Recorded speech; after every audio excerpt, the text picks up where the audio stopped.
If you're feeling bogged down by the impossible expectations or the noise of new year, new me, take a second to pause.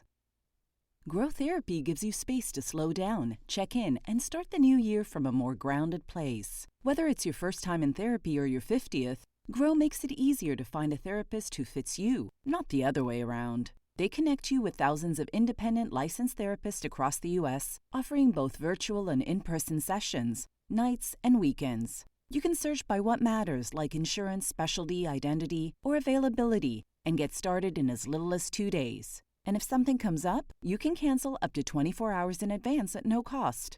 There are no subscriptions, no long-term commitments. You just pay per session. Grow helps you find therapy on your time. Whatever challenges you're facing, Grow Therapy is here to help. Grow accepts over 100 insurance plans, including Medicaid in some states. Sessions average about $21 with insurance, and some pay as little as $0, depending on their plan. Visit growtherapy.com/booknow today to get started. That's growtherapy.com/booknow. growtherapy.com/booknow. Availability and coverage vary by state and insurance plan. Shipping, billing, admin, payroll, marketing. You're managing all the things, so why waste time sending important documents the old-fashioned way? Mail and ship when you want, how you want with Stamps.com. Print postage on demand 24/7 and schedule pickups from your office or home. Save up to 90% with automated rate shopping.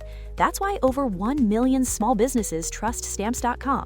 Go to Stamps.com and use code PODCAST to try Stamps.com risk-free for 60 days. You're listening to Kempire here on the Kempire Radio Network. Hey, y'all. Happy Friday. Happy Friday, everyone. How's everyone doing? So I found myself trying to catch up on all these different shows that came out in the last couple of weeks, from The Valley, Persian Style. I thought the first 3 episodes were really good. Some things haven't changed. We're going to talk about that. A lot of you, when I was on TikTok last night, first of all, can you guys hear me, see me, all the good things? Is everyone watching from around the country or around the world? Let me know where you're watching from. If you're part of Replay Crew, be sure to let us know as well. Sarah says, look, my show is on. Hey, Sarah. Sarah Kohler. All right. First of all, let me know where you guys are watching from. I am streaming live from New York City, where it is getting frigid again. I don't know about y'all, and I've never really been a big I need to go by somebody's beach. Oh no, I need to be at somebody's beach right now and for 2 weeks. So don't be surprised if you see me pop up somewhere in the Caribbean in a couple of weeks, because I can't right now. Canada's in the house. What's going on, Canada? DC, what's going on? Nigeria. Hey, Yolanda. Hold on. Oh, yeah. I was making turkey chili last night. The turkey chili I made last night on TikTok, it came out so good, y'all. It came out good. Yahan sweet Kempire. It is. I can cook. I'm a prize. Okay? I'm a prize. That turkey chili, and mind you, I had to substitute one of the ingredients, and I was like, oh God, I don't know how this is going to come out. But it came out so good. So good, y'all. I'm sorry. I mean, no one else can taste it but me, but I was making it for myself. Who cares about anyone else? And I put it over some rice. So good. So good. But you know what else is on the way? My Factor meals. But the good thing about turkey chili, you can freeze it, and then I can eat that next week. But I had a bowl last night. I'll have a Factor meal maybe. I think it's coming today, my Factor meals, or sometime soon. So I have an abundance of food. Who's coming over for dinner? All right. Mem Baby says, you can't chat on Twitch. Why not? Twitch is there, though, right? We're still streaming on Twitch. All right. I don't know what's going on there. Yeah, so I made some turkey chili last night on TikTok. If you're not following me, you should, okay? But if you follow me here, good, okay? Lakia says, sounds delicious. It was good. Mr. Mel Magic says, bring me some Kempire. Bring you some. So I just slaved in the kitchen and made it. Now I got to bring you some. Aren't you in Tennessee? Now I got to catch a flight and bring you some.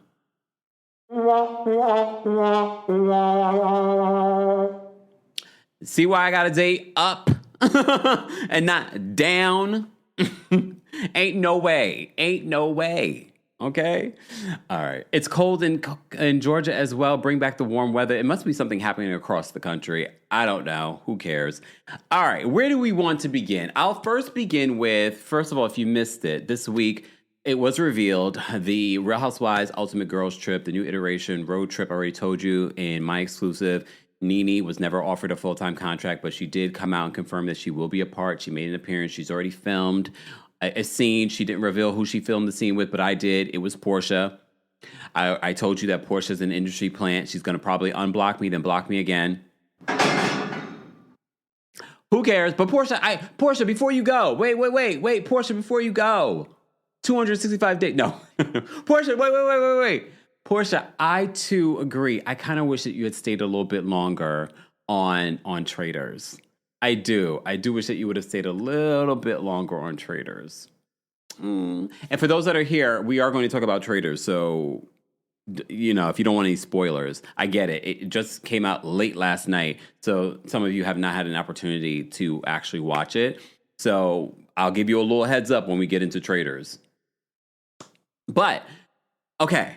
So that was the update. So if you missed any of that, be sure to check out our Real Housewives of Potomac recaps. I even spilled some tea yesterday about the reunion. Just a little bit. I'm waiting to get a little bit more information from some sources in regards to how the reunion went. But I revealed to you yesterday that Wendy Asefo apparently was very emotional. Lots of tears. There's some more stuff that I've heard, but I want to wait to get some verification. So stay tuned. Stay tuned for that. And if you enjoy content like this, make sure you are subscribed and your notifications are on, because I know quite a few of you watch the content, which I appreciate, but you're also missing out. Subscribing helps you stay in touch with everything that's happening here on the channel, especially if we have breaking news. So stay locked and stay subscribed. And you can also chat with everyone because it is subscribers only in the live chat. All right.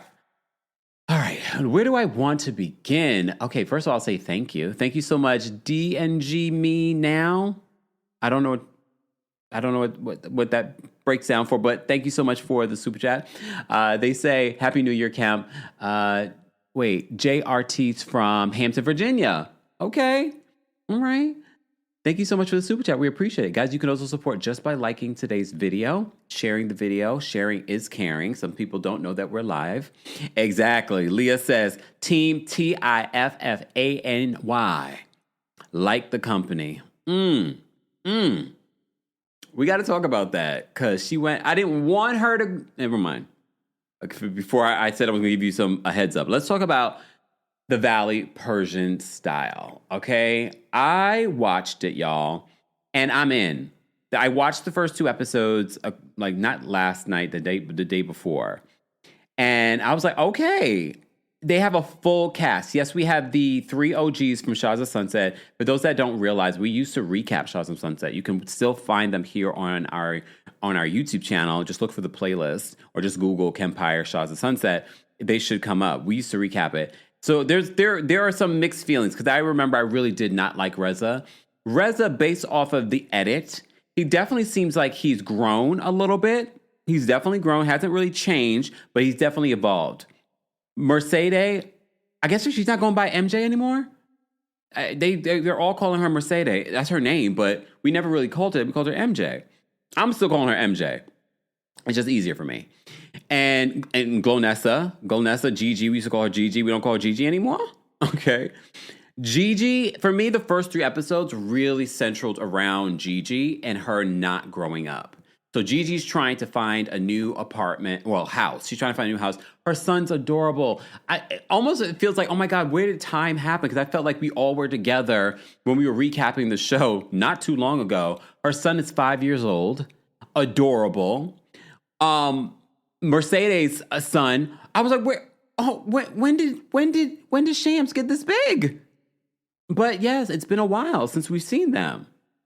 So they're back. They haven't changed.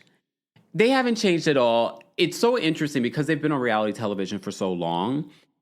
You could see when they're producing themselves. And it's not even a fault of their own. I think it's because you've done it for so long that when you're in these moments, you could see them moving stories aligned, starting stuff, instigating stuff, okay? So I've noticed that with them.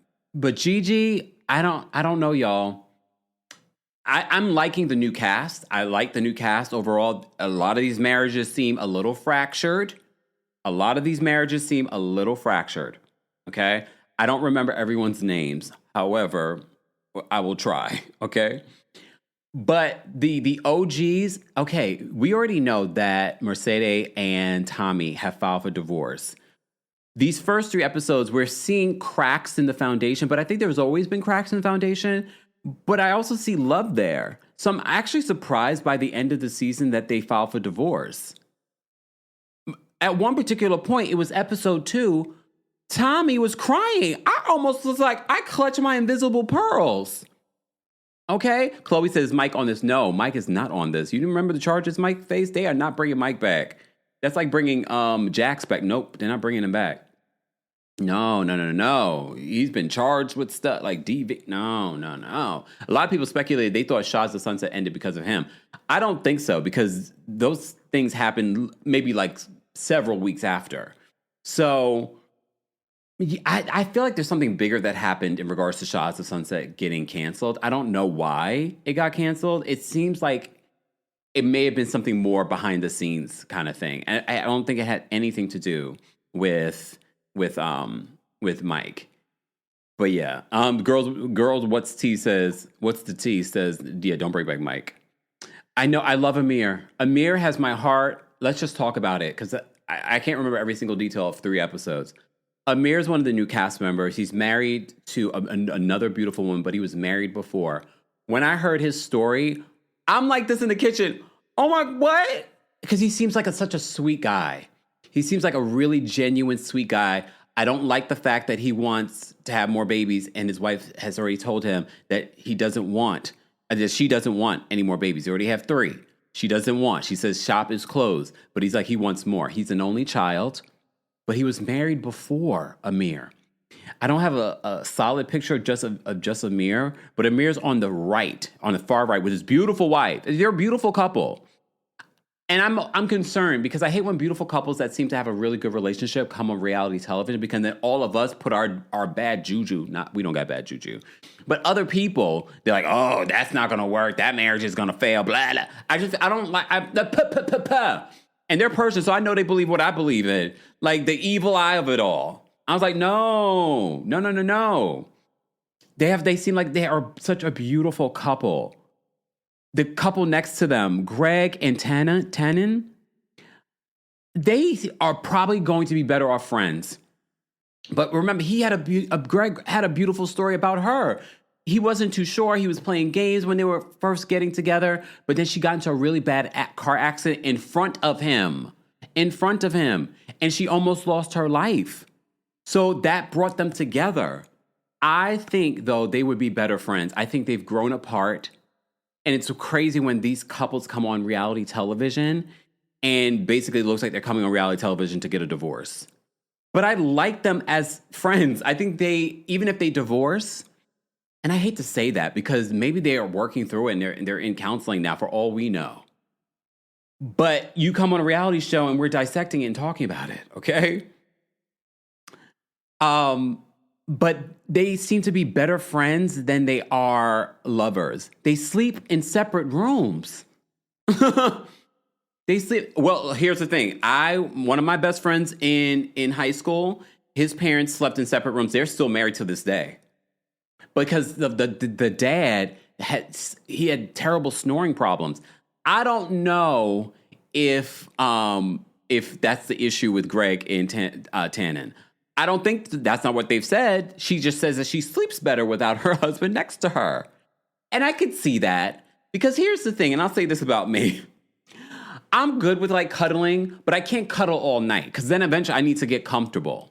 And then your body temperature and things like that. We could fall asleep together like this, but then eventually at some particular point, I need to separate during the night so I can just sleep. Anyone else? Right? Me? Just me? Well, apparently Tannen said that that's the best way that she sleep. That's the best way for her to sleep. But they sleep in separate rooms? Separate rooms? So the signs are giving me that this relationship is on the way out.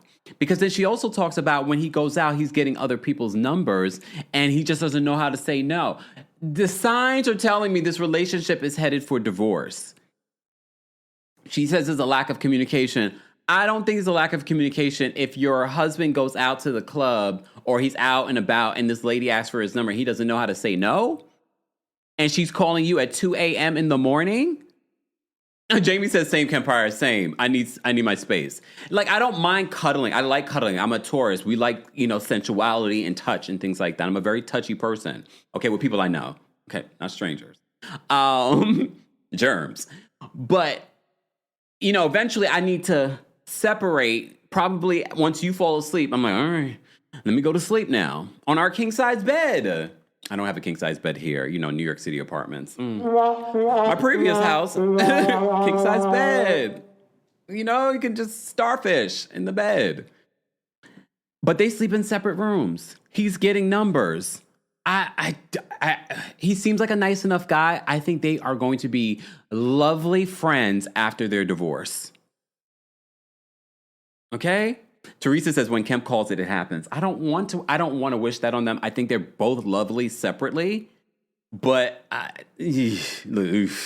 so that seems to be for those that are just joining us, we're talking about the Valley Persian style. I actually love the first 3 episodes were really, really good. So the couple on the far right, Amir, what's his wife's name again, guys? I'm trying to remember everyone's name because this is a very big cast. It's a very big cast. But I really like Amir. He lost his wife to cancer, his first wife. Amir lost his first wife to cancer. He told that story, I think it was like episode 2, or maybe it was episode 1. It's going to come up again. He lost his wife to cancer. Oh my goodness, when he told the story about losing his wife and her being just like the sweetest person in the world, it broke my heart. But I was like, you know what? He seems like such a good guy. And they seem like such a perfect couple. And she seems very perfect because MJ points that out. And MJ points out, like, even like at any particular time, 6 o'clock in the morning, she looks beautiful. Okay. I'm like, oh, okay. All right. Apparently none of y'all know her name either because no one's told me in the chat. It's okay. It's all right. But I really like them as a couple. Apparently he wants more children. He's an only child, but he wants more children. My thing is Amir. Okay, first of all, she doesn't want to have more children, so respect a woman's choice, okay? Her body, her choice, period. However, Amir, can you afford to have more children? Can we still have the same lifestyle? Are we able to have nannies? Are we still able to take trips? So that would be my question to Amir. But I really like Amir. The whole baby thing, fine. But Natasha, thank you so much. Somebody was in the chat. Thank you so much, Nikki. Her name is Natasha. I like Natasha. I like them as a couple. Okay, I love how we get on tangents. Jamie, thank you for being a member. Jamie says, snoring can be a huge issue for many people. If it interrupts your partner's sleep, I find no issue with sleeping in separate rooms. And that, my bestie from when I was in high school, that's why they slept in separate rooms, his parents. So, but that's not exactly what Tannen said. So maybe that is the issue because she says she sleeps better without him in the bed. But I get it. That would be disappointing to me, though. I will say this. That would be hard for me in a relationship that we are sleeping in separate rooms. Yes, the snoring would be annoying. And no, I wouldn't want to sleep in separate rooms. I sleep alone now. Look, oh. Whoa, Kempire. Whoa. Did y'all know Kim Coles follows me on Instagram? I thought that was so random. I was like, Kim Cole, whoa. We love you. Whoa. Anyway, I sleep alone now. So when I find my billionaire, you think I want to continue sleeping alone? Come on. Even if you are far on the other side. Well, the great thing about dating a billionaire, someone's going to come in and like, he's dating a billionaire and he's still working? I know. How dare I? The thing about dating a billionaire, the bed's going to be so huge, it'll be like we're in separate rooms. Look. Sorry. All right. Anyway, I digress. And Mr. Mellow says, Kemp, the billionaire said in order to stay together, y'all have to sleep in different bedrooms. I mean, whatever you want, boo. Just don't come in if the bedrooms are knocking. Joking. Guys, just joining us. We're talking about the Valley Persian style. Keep sharing the live. We haven't gotten into Traitors yet. We haven't gotten into Real Housewives of Beverly Hills yet. I have not done a just Beverly Hills recap since the season premiere. We will get to it in a second because bravo, Andy, y'all need to send Garcelle a gift basket and a paycheck for the amount of times y'all have mentioned her name this season. Okay? Just saying. But back to this, and we are going to get to the Desmond Scott of it all. Okay. But back to this. So I appreciate Reza, MJ, and Gigi being the core cast here and sort of like solidifying the group. What I don't appreciate, and if you watch last night's episode of The Valley Persian Style, it really was about, well, the first 3 episodes about Gigi and her finances. Her father's taking care of her still, paying her bills still. I mean, I don't know if I believe that 100% because she does have her own money. She's on OnlyFans. She's got the toy line, and she's done reality television. But maybe she's not good with her money, so that becomes an issue. They bring it up. They're talking about it. I don't know why MJ would bring it up at a function with all these people in her business, in her finances. I'd be annoyed by that too. I have not seen any growth from Gigi though. I will say the weed is probably making her even keel because if you remember Shahs of Sunset, Homegirl was popping off all the damn time. She's very cool this season, but she's spending $3,000 to $4,000 a month on Kush. I don't do that, so I'm wondering how much y'all, for those of you that do, so those people that when I'm past, because there's a lot of those places where here in New York where you see people going in and out for like their own Kush supply, How much are you guys spending a month? Can you, for those that do, in the chat, can you let us know how much you spend a month? It can't be $3,000 to $4,000 a month. How expensive is weed? She says she spends $3,000 to $4,000 a month for weed. If you know Glonessa, then you know she needs it. I really do think that it mellows her out. Okay. Deborah says, didn't Reza bring it up? Yeah, Reza brought it up. I can't remember if he brought it up in that at the party, but he was the one who initially, because remember, he was the one helping her find a place. Because you remember, for those that remember Shahs of Sunset, Reza and MJ are in real estate, and now MJ works for the agency. Mauricio's the agency. Apparently, they must have filmed. Okay? Pageant Mike, thank you. Dispensaries. I couldn't think of the word. It's early. I don't go to those places. Okay? That's not true. When I was because my friends in Amsterdam, they smoke, so they have dispensaries there, so I've gone. So I've definitely gone in. They're fancy. They're really nice. The ones in Amsterdam are nice. Well, it depends. Not all of them are nice. The coffee shops in Amsterdam. Thank you, Pageant Mommy. Okay, hold on. Owen says, Owen, is that your dog? A cutie.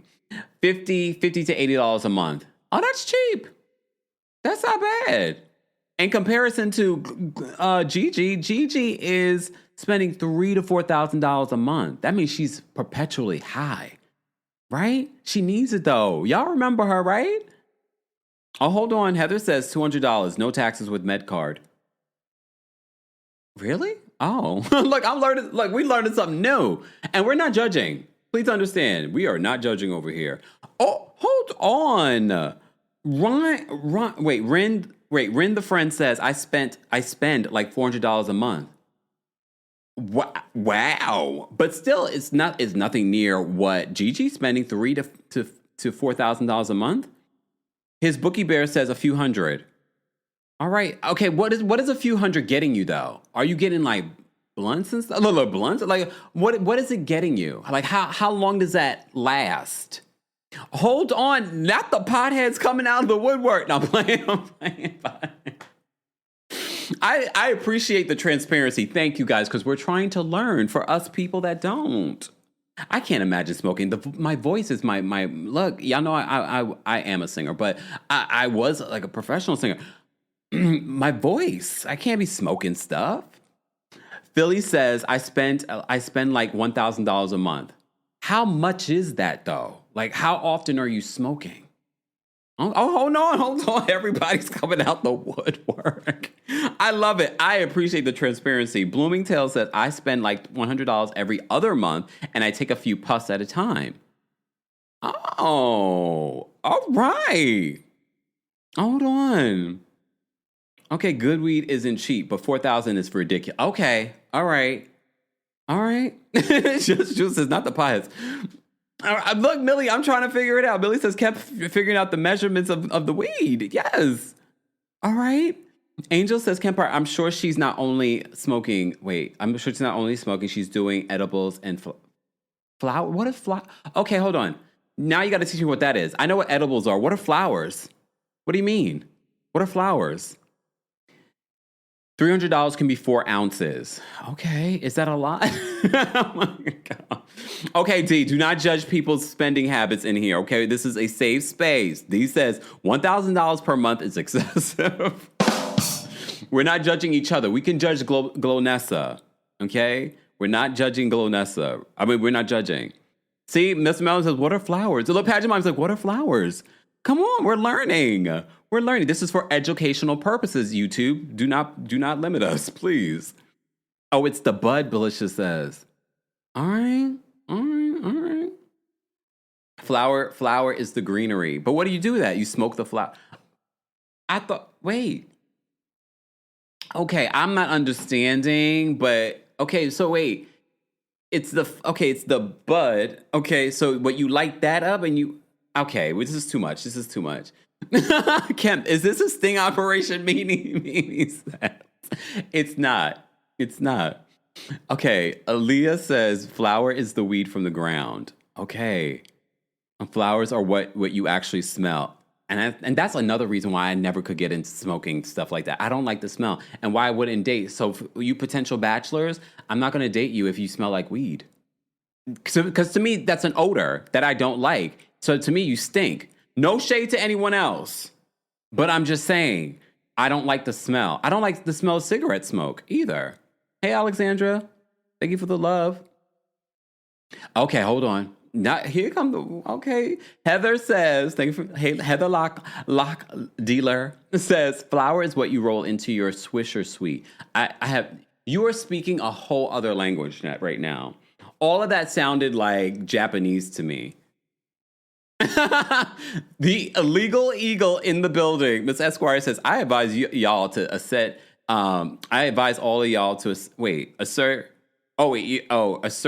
your right to remain silent. I am no angel, but I'm very honest, guys. I think in a past life, I must have been a lush and something else. Because in this life, I'm like, I don't have an affinity for that stuff at all. I don't drink. I don't smoke. No. But it's okay. I'm not judging. I've never heard of swishers. No, what's a swisher? What's a swisher? Oh, wait, are we talking about like the candy? Damn. Okay, where did we go right now? Gigi, you see what you did? You see what you did? Okay. Gummy CBD is expensive. Mariana says, Kempire, would you kiss a smoker? I dated a smoker in my early years, like in my 20s. I dated a smoker. And would I date one now? No. First of all, who's smoking? I mean, when I say smoker, like cigarettes, who's smoking in 2026? I know people are, but I feel like a lot of people aren't smoking anymore. You know what I mean? Belisha, okay, everybody. All right, everybody. Belisha says you can cook it and make edibles. There's no smell on your body. Okay, I don't mind that if there's no smell, because I don't judge people that partake. Some of y'all need it. Gigi from the Valley Persian Style needs it. We have taken a whole turn, and I would like to get back on track. Can we get back on track, everyone? Wait, does she have her own weed line? I think she did, right? She hasn't mentioned it this season. It would make complete sense for her to have her own. But then if you have your own weed line, should you be spending that much? What I didn't like in this week's episode is when she went to Sky's house. Sky and Golnessa are not going to get along this season. I'm not even sure if I like Sky. There's something about Sky that I'm like, she's a jewelry maker. Why did she hold on to Golnessa's ring for so damn long? I don't know. But she does bring it to Golnessa's son's birthday party. No one says, I judge. No, come on. We're not. This is a judge-free zone. We listen and we don't judge, okay? Hey, Bravo Taglines, who's watching on X, I see you. Not who. Who are you talking about? Who are you asking about? Who? Oh, Europeans still smoke. I have to say, I feel like in Europe, they don't really smoke that much anymore. But I could be wrong. Maybe in comparison to the old years. Sobel says Dorit smokes. Yeah, whatever. All right. It's a type. Okay, let's focus, y'all. Lee says Gigi smoking up all her product. I need to know. Can someone look that up if Golnessa does have her own weed line? Because damn. Okay, Sear says Kempire. You don't smoke your own product if you want to make loot. Well, who's she? I don't know. Then I don't. Anyway, Golnessa, her finances are a mess. She's still looking for a home. Her friends are talking about her finances. Golnessa is also, in this particular episode, meeting up with her ex. Apparently, this guy, Dennis, she dated. She's known a long time, got married to him after like a short period of time. They got it annulled, but then he hooked up with one of her best friends. Then, Golnessa has been in the headlines. We haven't talked about Golnessa like that. But she's been in the headlines for getting into physical fights. Apparently, she's not smoking enough of that weed. Okay? Letty says that Sky is stuck up. That's the essence that I get from Sky. Sky and her marriage seems to be fine for the most part. I don't necessarily smoke. Yes, there are issues like this week. She was upset with her husband for not getting a bartender for their event. What happened to the 80 people that she was expecting? That was like a running joke. All right, Deborah says not a fan of Sky. I get it. But to me, Sky is kind of good because she's very different than the other ladies on the cast of the Valley Persian style. I think it's a good cast, though. We get to see Reza and his relationship. They're still together 10 years in. MJ and Tommy are having issues. Tommy was crying. I get Tommy. If you're not from New York, you probably don't get... And look, does Tommy have anger management issues? He does. But there's also, Tommy talks it in a way that I think sometimes people misconstrue as him being aggressive. And some New Yorkers just talk like that. And sometimes I forget that he's from Queens. They were showing some old photos of Tommy, and I was just like, oh, damn, Tommy used to be cute. What happened, Tommy? It's all right.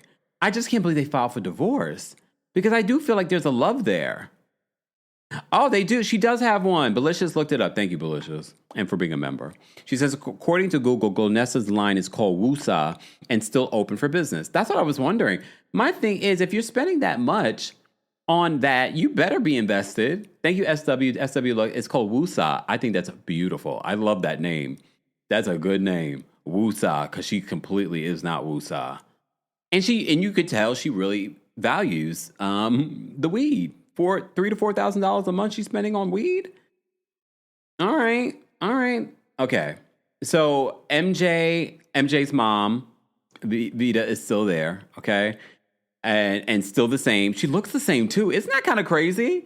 She doesn't look any older. She looks exactly the same that she did when we first met her on Shots of Sunset. MJ's mother. And she still is the same. Still very judgmental. Still has the comments. Tommy and her got into it. Tommy's crying at the table about his marriage because Vita is saying that MJ is not happy in the marriage. So I'm not sure if I believe this divorce or not, guys. Do you believe the divorce that's happening? She filed for divorce. I don't know if I believe the divorce.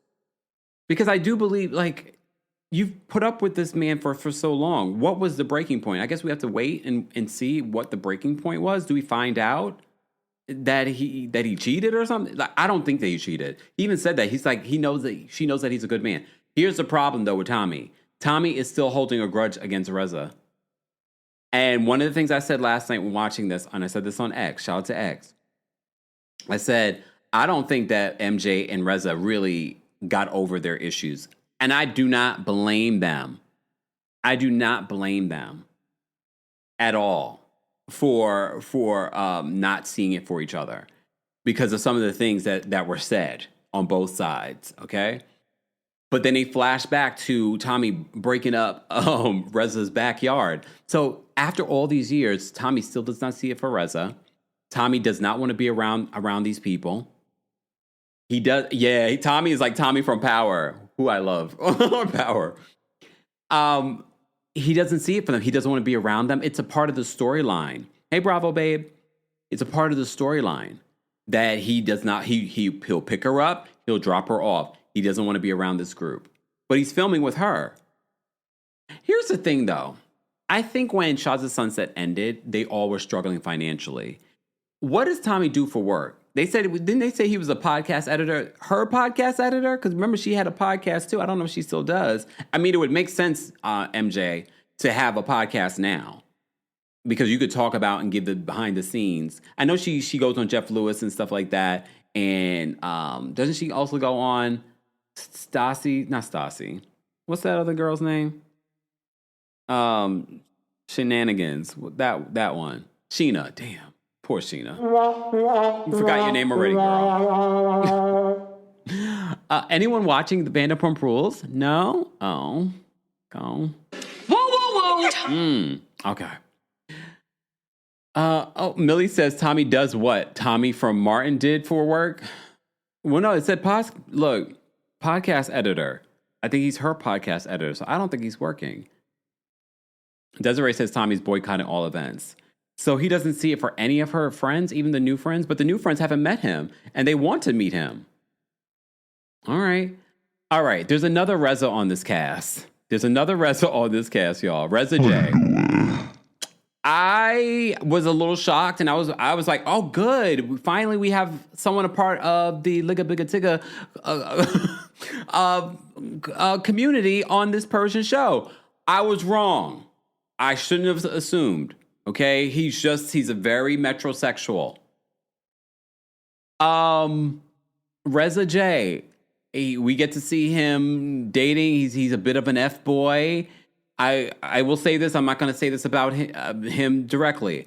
There are some men that are overly sexual and date a lot of women because they are trying to run away from their sexuality. Not saying that's Reza J. I'm just saying there is a conversation that can be had around men. First of all, men that hit women. Yeah. And men that over-sexualize and cheat and do all that other stuff to women. Not saying that's Reza J, but I thought that's what I thought, okay? But he's not. And if he is, let him tell us on his own time. But there are certain moments that I'm sort of like, oh, okay. And here's the thing, too. Culturally, it's not accepted. So there's a lot of that in the closet stuff that happens, okay? Josh, here we go. Josh says, DL men love treating women bad. Watch what gays tell you. Okay. Yeah, come on now. Okay, Colton T. Colton. Oh, Lord, we're going to get to that. But before we do, guys, if you haven't already, be sure to like the video. It's an easy, free way of supporting not just my channel, but other channels as well. We're talking about a bunch of stuff, but you guys, just the other day, were asking me to get you some Are You Okay mugs. So now we have the travel mugs and we have the mugs for your home. Shout out to those of you. I've been seeing the orders. The Are You Okay merch is flying off the shelves, but we do have other merch there, guys. We have caps. We have things that with the logo. We have tour merch. For those that came to the tour, go get your tour merch. We also have woo woo woo. Okay. Woo woo woo. We have woo woo merch, mugs for that too. But you guys have been asking, I need to get me a travel mug. I have enough regular mugs here at home. I do not need any more mugs. But yes, if you head on over to houseofkempire.com, that's HAUS of Kempire.com, you'll be able to go to our merchandise website, or you can just go to TheKempire.com. You can also watch us. Technically, right now, if you go to TheKempire.com, you can watch us from there too. But you go to TheKempire.com, click the shop button, and bring you to our shop. Duchess says, I love a mug. I'm going to order some. Thank you. I appreciate that. Yes, guys. So the merch is the merchant. So go check that out. All right. I'll leave up the "Are you okay?" there. So to remind the people that are coming in, it's okay, Josh. I was trying to decipher what you meant, but I think we understood what you meant. Oh, Desiree says I got my shirts today. Thank you so much, Desiree. All right. I will continue to talk about the Valley Persian style during our Real Housewives of Beverly Hills recap. I think this is a good cast. I'm definitely invested. I like that the OGs are there. I like this cast as a whole. I do. Even Sky.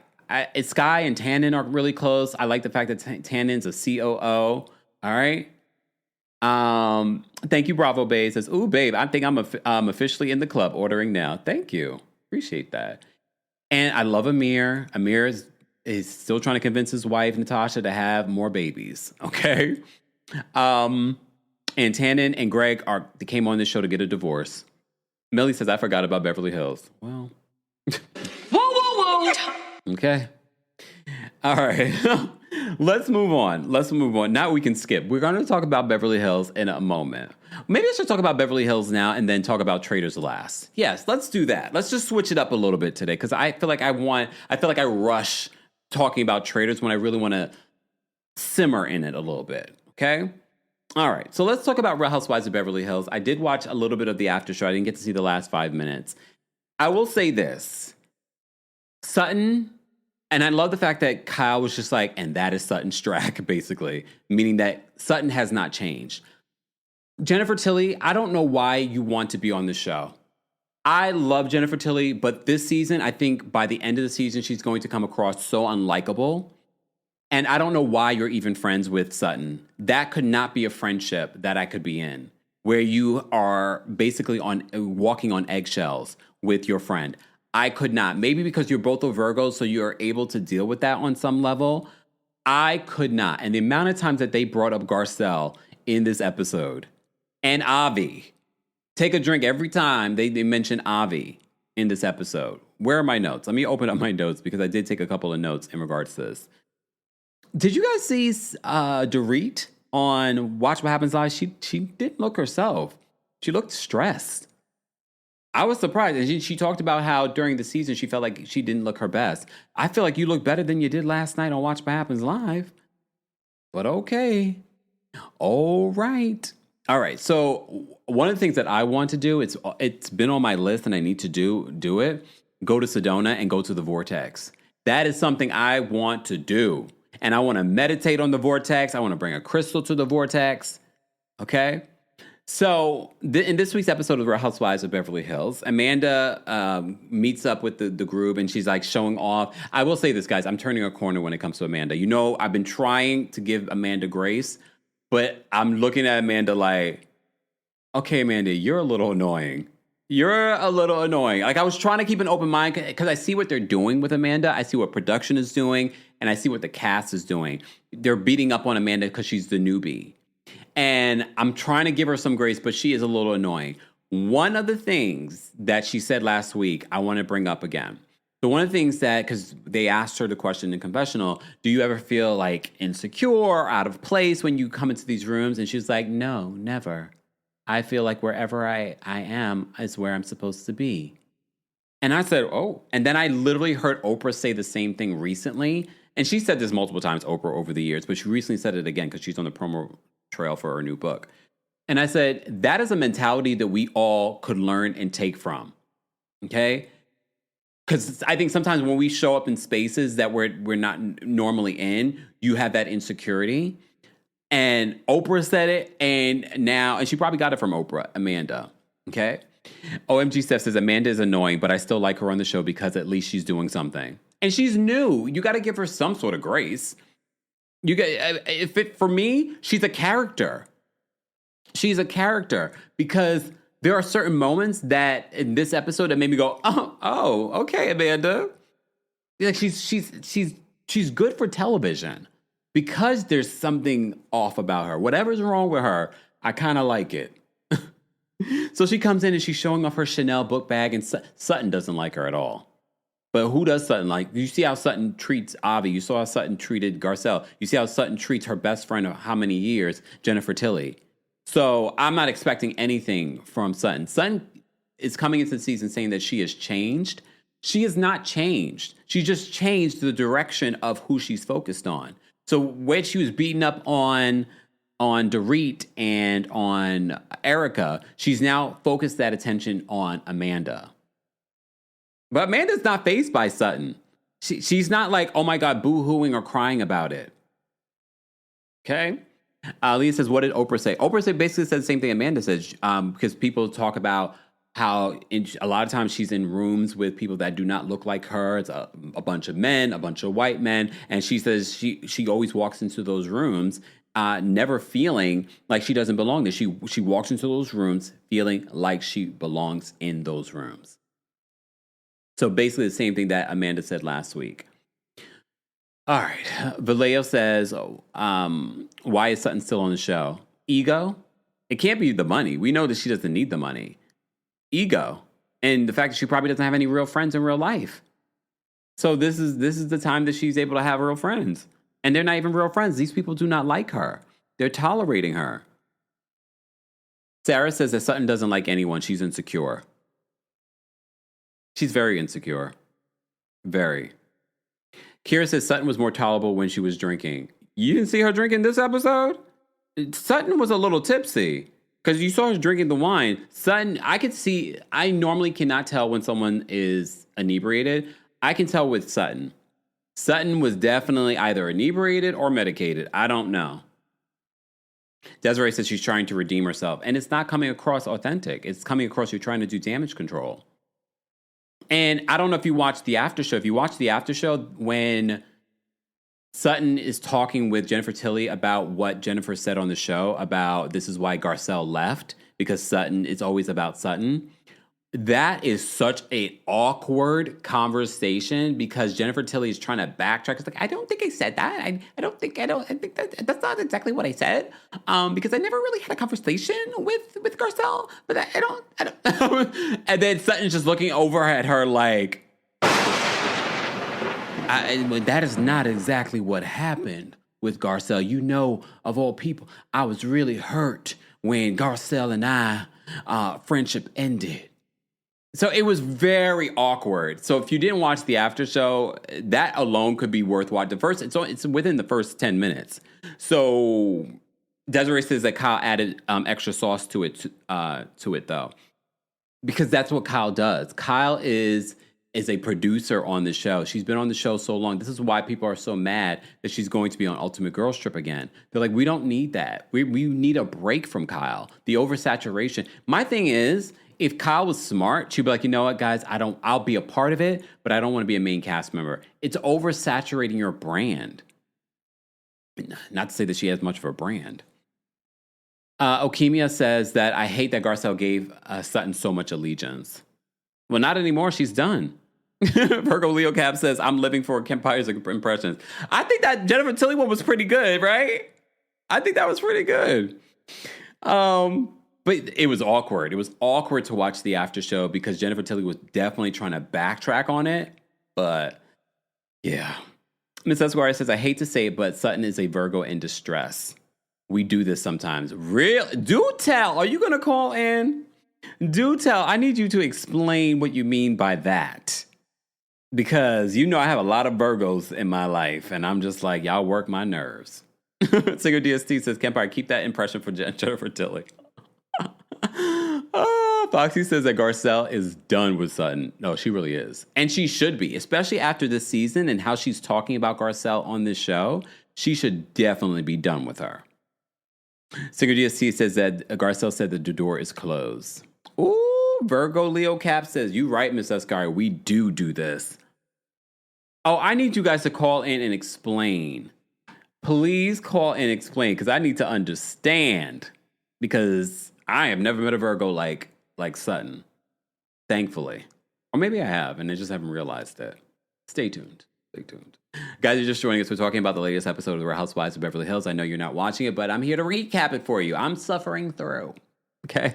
Don't forget, you can also hear our live recaps and special episodes on the Kempire podcast. I did drop 2 recaps of Members Only Palm Beach on the Club Kempire. That is the paid Apple Podcast subscription. You can get it via the app, but if you don't have an Apple device, you can get it via the website. Okay. So if you missed that, be sure to check that out. Let me see what you guys say. Miss Esquire, kudos, because yes, when I'm in distress, I run for the hills and do whatever I can. You see how many Virgos we got in the chat? Hold on. I'm all in y'all conversations because y'all trying to have one-on-one conversations. So Miss Esquire says to Virgo Leo Cap, I can be so hard on my people sometimes and make them feel like nothing they say or do is good enough. Ooh. Thank you, Shay. Shay says, Kempire, your impressions bring me so much joy. And I don't even think my impressions are even good, to be honest with you. But I have to give myself some credit. I do feel like that Jennifer Tilly impression for a second there was pretty damn good. But replay crew, I know you'll drag me in the comments. It's okay because I don't read them. All right.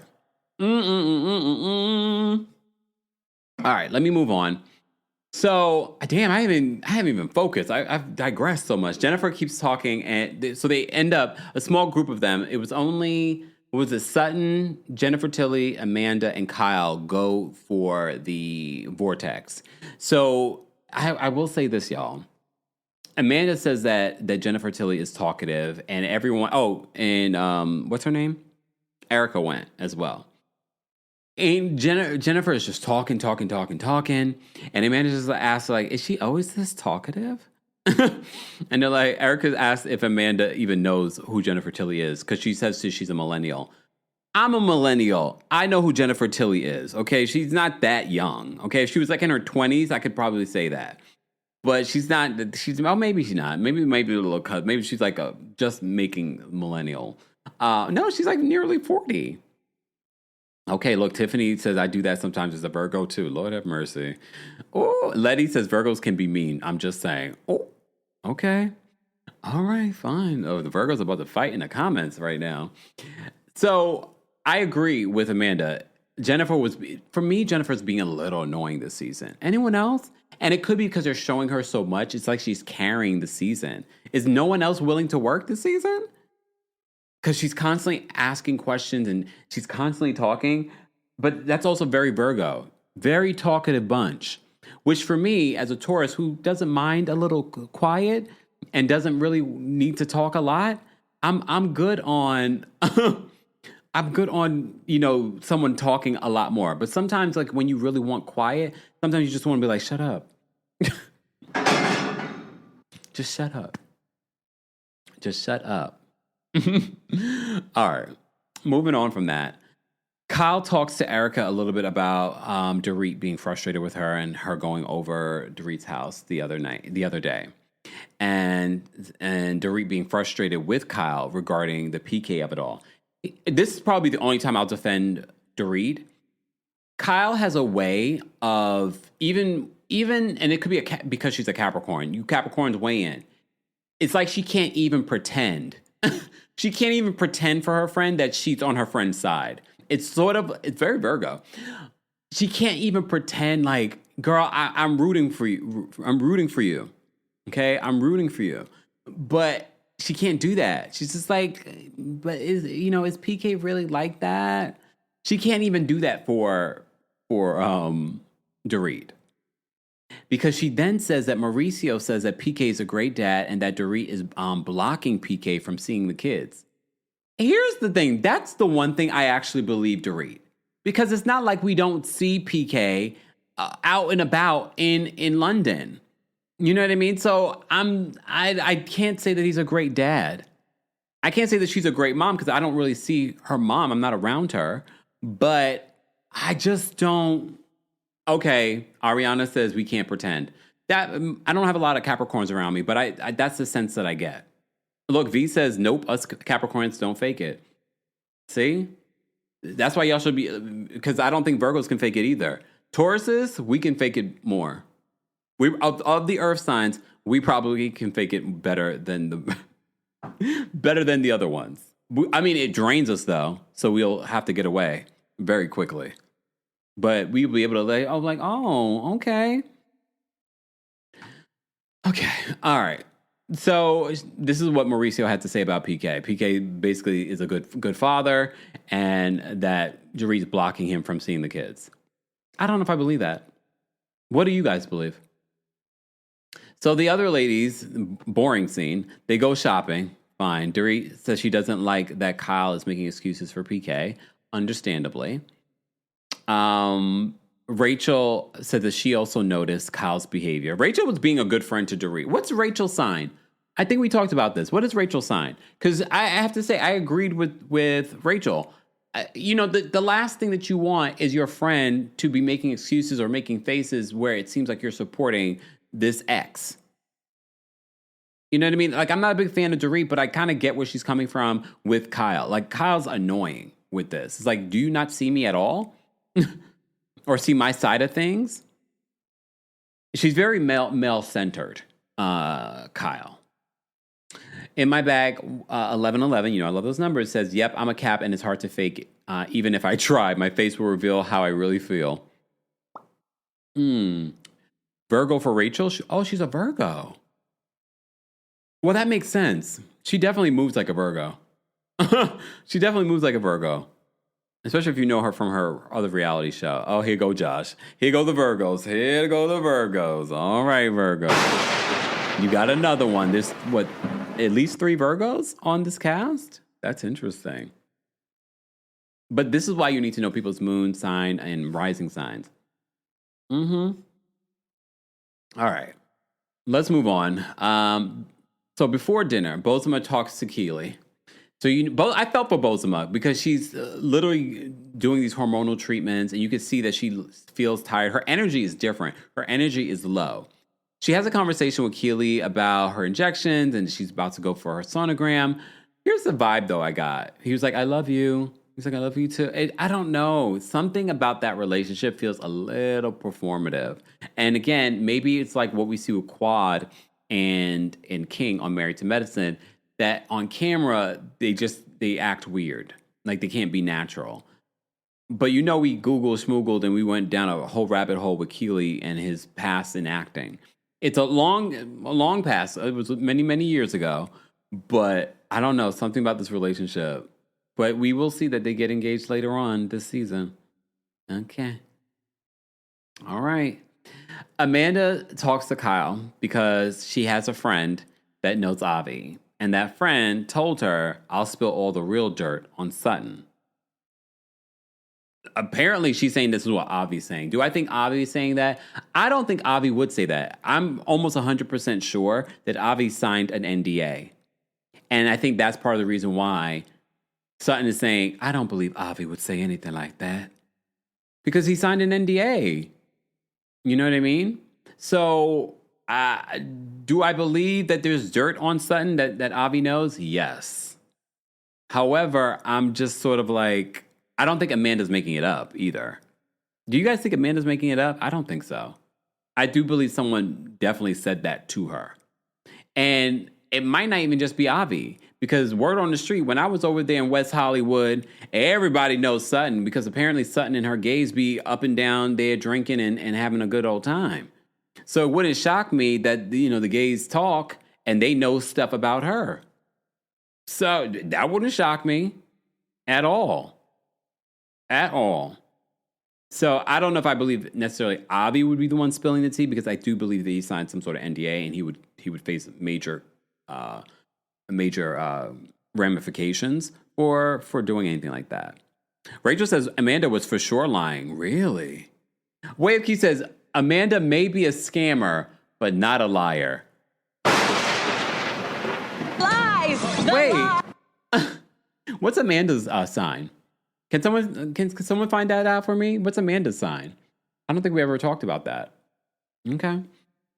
All right. So Amanda brings this information to Kyle. All right. Then they go downstairs. They're getting ready. They're making dinner. Only for us to find out it's like 10, almost 11 o'clock, and they're trying to make dinner. Everyone's late coming down to dinner. Kathy's down there making some pasta.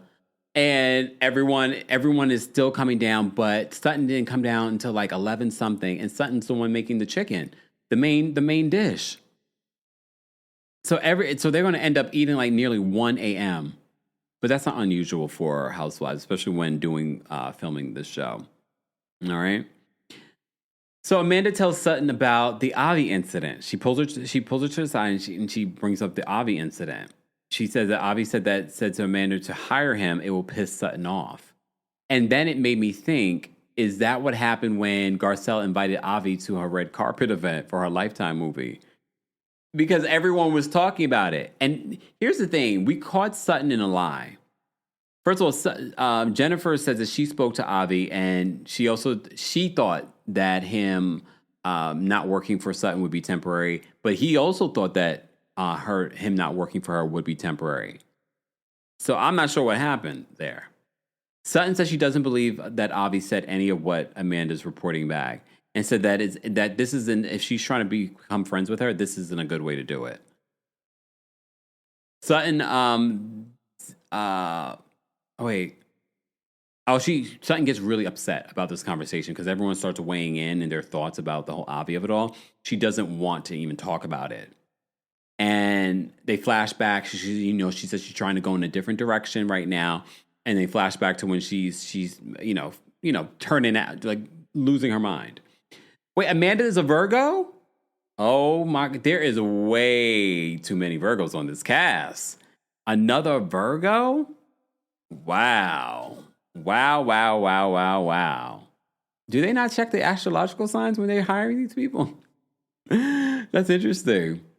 Oh, Kendra says, whew, glad she's not a Taurus. She definitely wasn't giving Taurus vibes. Virgo, I can see. I can definitely see Virgo. So they're about to have a Virgo off during on this show. Okay. So Sutton doesn't like the fact that they're even talking about Avi, which is interesting to me. What? Hold on, wait a minute. IA says, Kempire, I think Avi is married to a woman. What? I know, I was shocked too. Excuse me? What?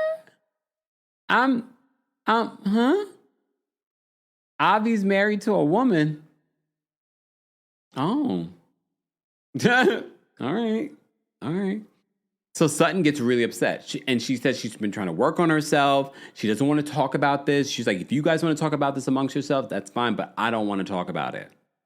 Okay? Sutton apparently spoke to Reba. She said, my mama, I need to talk to you as a patient and not as a daughter. Okay?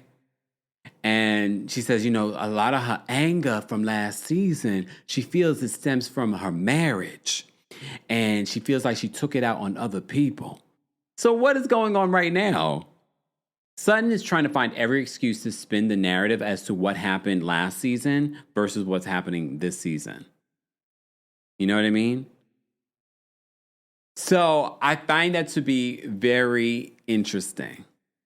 Look, I find it to be very interesting, but not interesting enough for us to be harping on it this season. They're losing me this season with this whole narrative of trying to spin something different. Okay. All right. My mama. Exactly. My mama, SW says in the chat, I spoke to my mama. So she gets really upset. She gets really upset in regards to this whole conversation about Avi coming up. So they finally end up eating dinner around 12:48 a.m. That's kind of crazy. I would have wanted to go to sleep. I don't know how they do it. And then they probably have to get up really early to start filming. So the next day, Sutton confronts Amanda in the morning she'd say, were you saying things about me being late?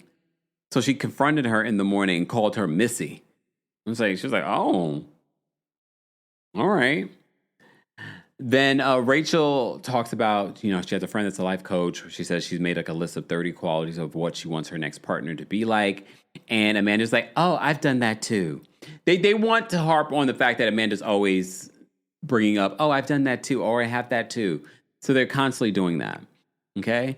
So, but Amanda says, she did the same, and that's how she manifested her current husband, Eddie, or her fiance. And she says that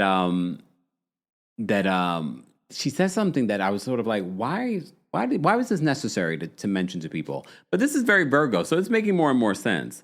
This is very Virgo, just sharing way too much. She's just like, yeah, I don't know why this was necessary. She's like, I make in a month what he makes in a year. I'm the breadwinner in the relationship. Why are you sharing that with these women? They didn't need to know that. The world didn't need to know that. I think people probably could assume that, but the world did not need to know that you are the breadwinner. I was like, Rita Licious says she's definitely a one-upper. Well, we're definitely seeing that. Okay? So I'm like, okay, all right, fine. All right. All right. So the ladies then go shopping, and Amanda takes a bunch of business calls in the drive to go shopping, and Erica's just annoyed. She's just like, we all have businesses. We all have Do you have a business, America, that we don't know about? Oh, was it Erica Jane LLC that got the $25 million? That one? Oh, maybe not. Maybe not that one. Okay.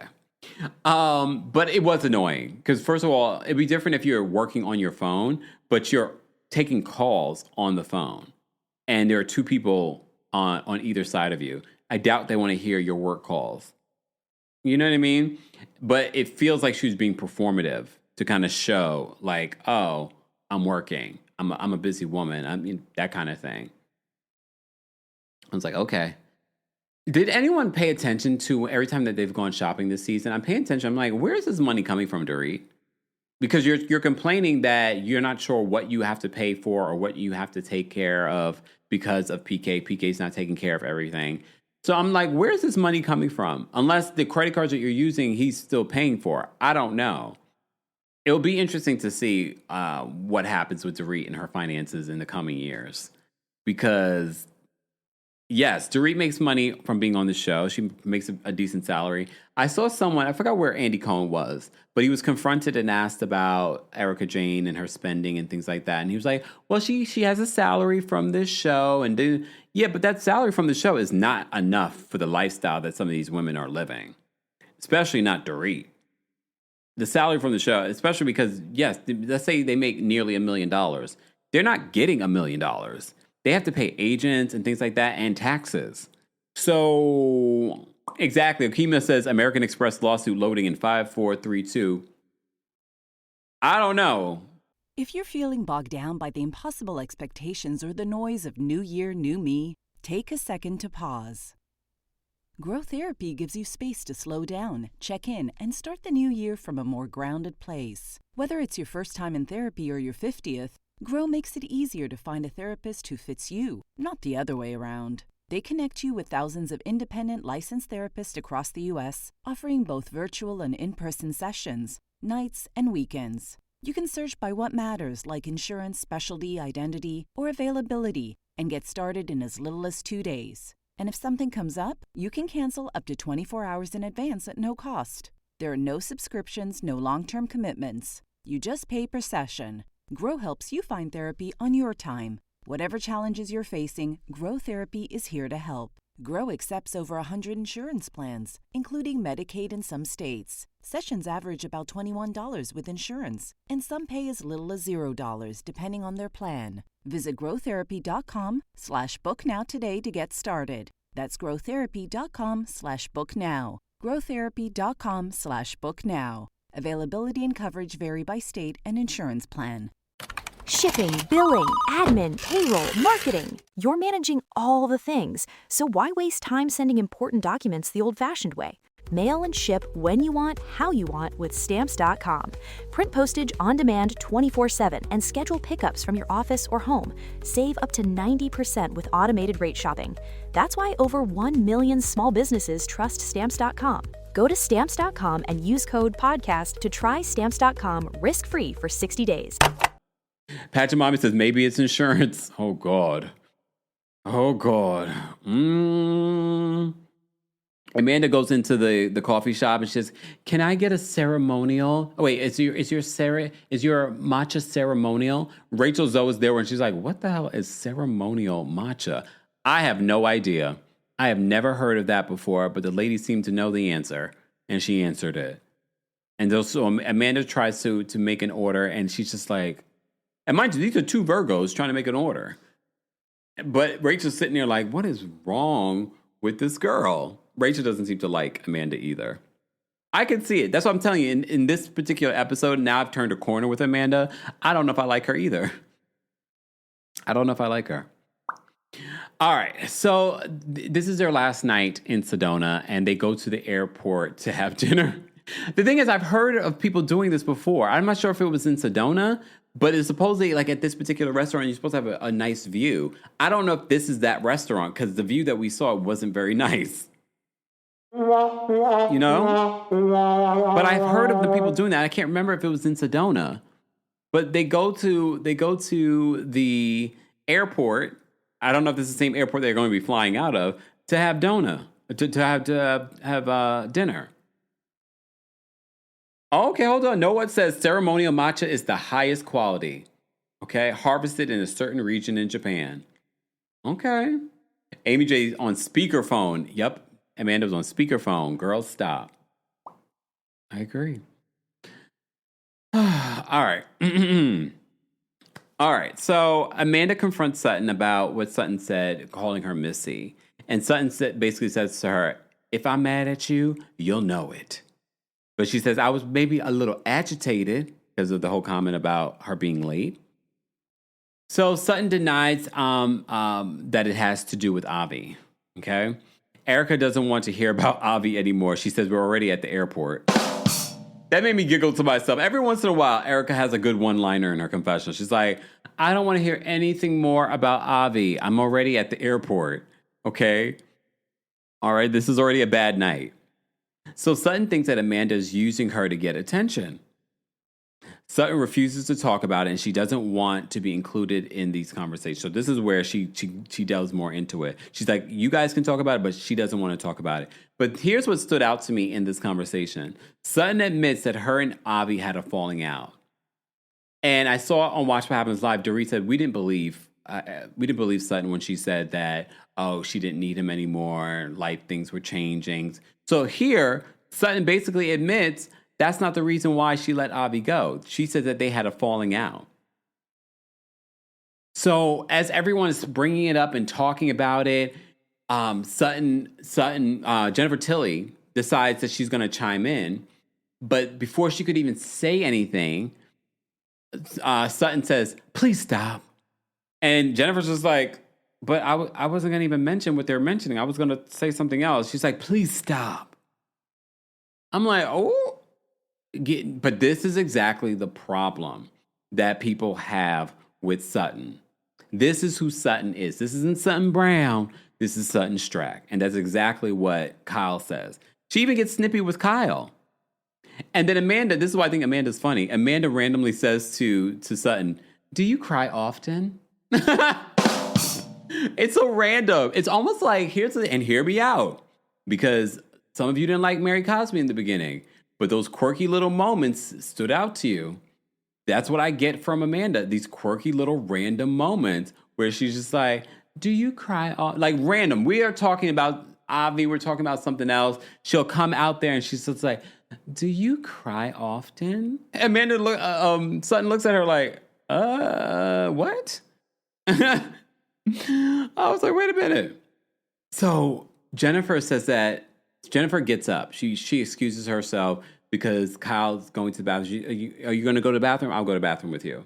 So she's outside and she's commiserating with Kyle about Sutton. But you shouldn't commiserate with Kyle. Kyle is a producer. So Kyle's in her confession is like, I'm so surprised that Jennifer, who's been friends with Sutton for so long, is complaining about her.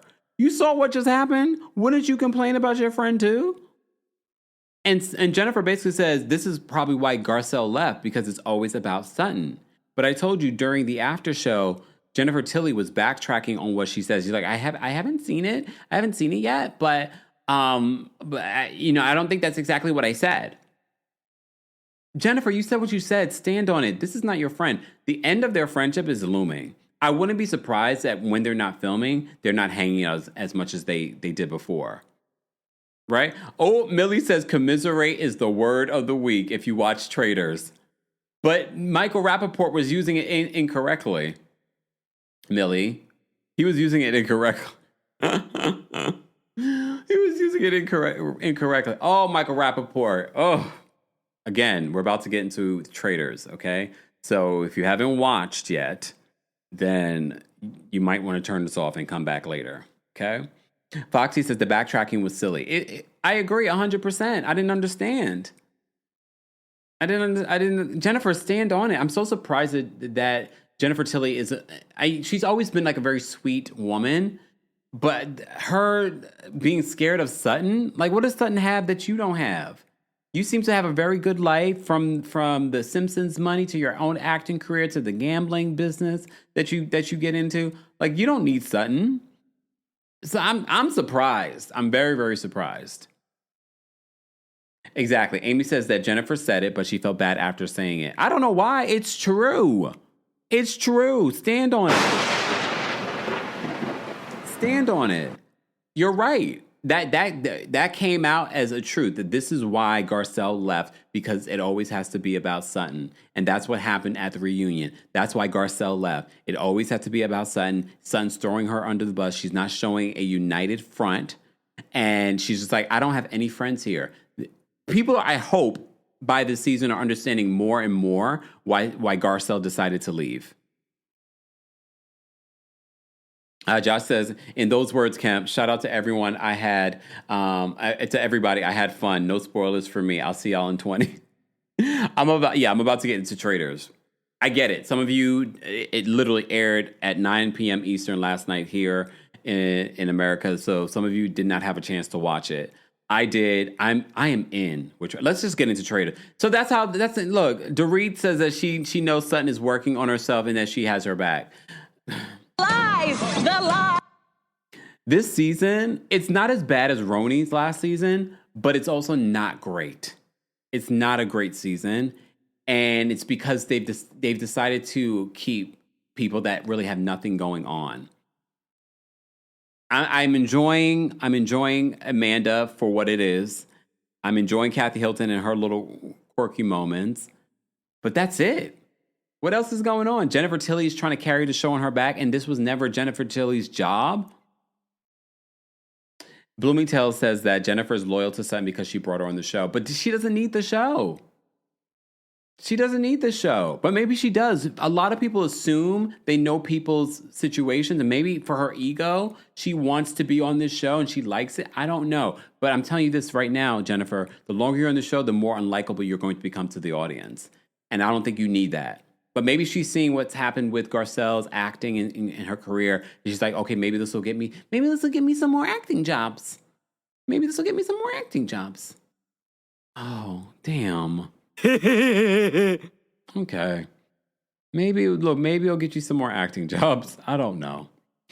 All right, guys, we're almost at 400 likes. Let's get to 400 likes. I'll drop the call link for you guys. Let's get to 425 likes, because there are a lot of you here that have not liked the video yet. Keep liking the video, but if you're a member of the channel, I'm going to drop the call link for you guys before I get into Traitors. And there's just so much to say about Traitors. There's no way that I could get into every single detail. They did drop 2 new episodes last night. I did end up watching the first 2 episodes again, but then I was like, okay, I need to just watch the newest episodes. So I will probably go back and watch episode 3, 4, and 5 again. It's good. It's good. I'm loving Traitors. But, okay, no, before we even get to the Traitors, I almost forgot I had a story to get into, y'all. Before I even get into the story, I have to talk about Desmond Scott and Kristy Sarah. Somebody go get Josh back. Josh, come back. We're not going to get into Traitors yet. I want to get in, and I will put timestamps later, guys. I'll put timestamps later. Nia, thank you so much for the super chat. Nia says Reza J is feminine. He forgot how to say masculine. Yeah, I did see that. Thank you for the super chat. Nicole, thank you so much for the super chat. Nicole says starting the show off like The Wire. Oh, what? What happened? Cece, thank you for the super chat. Cece says, hey, just sending some love to my fave, number 1 of my top 10. Thank you. Thank you, Cece, and for being a member. Amy J, thank you so much for the super chat. Amy J, thank you so much for being a member. Dorit needs a therapist. I feel like Kyle has stepped out and lost empathy for her friend and now playing both sides. I don't know if she's playing both sides. I feel like she's playing one side. PKs.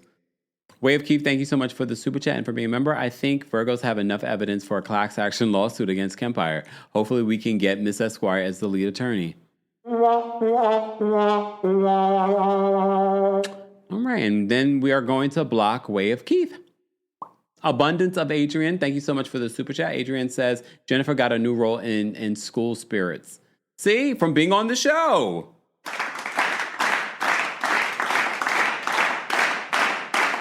From being on the show, it's put her out there.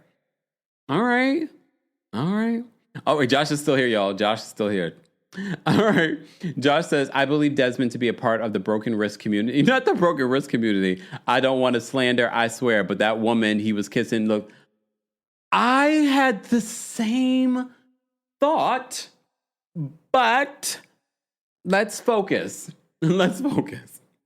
All right. So if you've been under a rock, this story has been trending everywhere in regards to Desmond and Kristy Sarah. Okay, they are a social media couple. They make a lot of content about their relationship, fashion, all kinds of stuff. He makes content. They have millions of followers. So this news broke last week that Kristy filed for divorce and basically said that she was filing for divorce because of infidelity. He then came out with a statement several days ago where he says, I want to begin by apologizing to Kristy, our family, and everyone who has been impacted by the public attention surrounding the situation. Which is interesting when we talk about the video footage, okay? Yes, I had the video footage too, all right? He says, I know this news has been disappointing for many, and I'm truly sorry for the hurt it has caused. Kristy is the mother of my children, and that will always come first. I remain fully committed to being an active, present, and loving parent to our boys, as I have always been. Kristy and I have faced challenges and made sincere efforts to work through them. Towards the end of 2025, I wanted to separate. The end of 2025, sir, was just not even 3 weeks ago. Towards the end of 2025, when? November? December? When? A lot of people are dragging Desmond for this statement. Okay, so he says, Kristy and I have faced challenges and made sincere efforts to work through them. Toward the end of 2025, I wanted to separate, and I had conversations with Kristy regarding this. During this period, I made choices that I am not proud of. I took responsibility for those actions. I shared this with her directly and personally, and ultimately we decided to divorce. I asked for privacy, not privacy. I don't understand. How are you private? Your whole relationship is social media. I get it. You have every right to your privacy. I just find it so weird when couples that make their relationship their social media, and then I would like to ask for privacy after you're caught out there cheating. During this period, I made choices that I'm not proud of. I took responsibility for those actions. I mean, look, wait, hold on. The timeline's not time. You told her at the end of 2025 that you wanted a divorce, Desmond. You told her at the end of 2025. Within that period of time, you ended up cheating? That doesn't... You have no self-control. You have no self-control that you could not wait until you officially separated and signed on a dotted line. You could not wait. Okay. That doesn't make sense to me, but fine.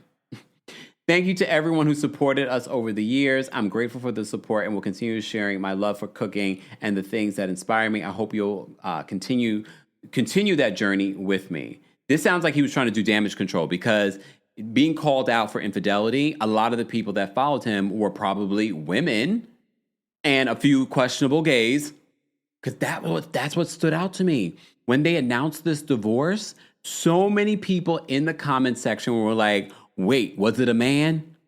So a lot of people speculated. They thought that maybe he was a part of the Liga Biga Tigga crew. The Alphabet Mafia. I can say that. I'm a part of it. Okay. And I was like, oh, because I've only seen a couple of their videos. And honestly, I've only started seeing their videos recently. Like in the last year, I saw their, maybe not even the last few months, I've seen their videos. So when I saw this become headline news, I said, wait a minute. I was just watching one of their videos. And they're getting a divorce? So I knew nothing about them. Savannah says, Desmond, are you okay? Desmond, go get one of the mugs. Desmond, go get one of the mugs. Available now, houseofkempire.com. House of Kempire, go get one of the mugs. Ooh. So I recently saw some of their videos and I was like, wait a minute. I knew nothing about them, okay? And now I know everything about them, but maybe too damn much. But I was so drawn to the comment section. The comment section were like, oh my God, I always thought that he was blah, blah, blah. So last night when I was on TikTok, someone brought this story up, hence why we're talking about it today, because I didn't plan on talking about it, but we talk about everything in pop culture. And I feel like on a day of Real Housewives, why not talk about the ultimate housewife, social media housewives? Don't be surprised if Andy, where does she live? Is she in Texas? Where do they live? So you don't be surprised someone's going to try and want to do a reality show with her. Okay? I did see that Kristy posted on her social media. Kristy is like, I'm still living my best life over here. Look what she posted on her social media. She says, same address. Oh, okay. Looking fabulous. Beautiful home. She has the most followers. She has like 9 point something million followers. He has like 1.9 million followers. And I'm sure losing them by the day. Especially after TMZ got their hands on video footage of Desmond kissing someone at the club. But let me just first of all tell you what TMZ reported. They said, Kristy Scott filing for divorce from her husband, Desmond Scott, doesn't seem to be bothering him one bit because just days later, he was spotted getting hot and heavy with another woman. And TMZ got the proof. So they said that catch the late night Sunday clip, Desmond looked very comfortable at a Houston bar. Oh, so see, I was right. Houston, Real Housewives of Houston, here we come. They said that Desmond looked very comfortable at a Houston bar, Santee, with a woman parked on his lap as the two went full makeout mode, like a pair of teenagers. It's pretty raunchy behavior, better suited for behind closed doors. But these two were fully locked, completely ignoring the room as they put their intimate display on full public view. Well, hear me out, because I had an aha moment when I was live on TikTok last night. And I said, wait a minute.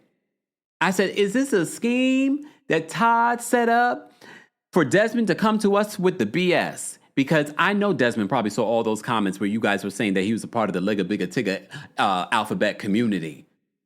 And I said, did he do this intentionally? First of all, because you guys were saying that, assuming that he had cheated with a man. And then, because it doesn't make sense. You put out a statement. Always wanted to go skydiving, but I was over the 250-pound weight limit. Sorry, y'all. Damn TMZ and their ads. Stop. Oh, I was like, who's that lady talking? I'm hearing voices. You heard that? Oh, you heard that? No. So I said to myself, I was like, I had the aha moment when I was on TikTok. And I said, wait, did he do this and go public with this footage because he wanted to dispel the rumors that he cheated with a man? That's what I said. I said, wait a minute. Is that why he did that? Okay.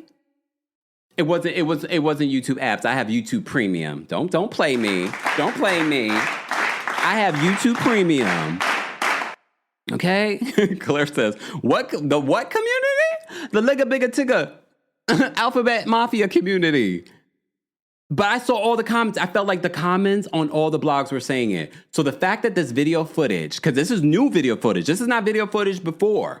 So he intentionally, you're a divorced man, you're asking for privacy, but you're at the club. You're at the club. Okay.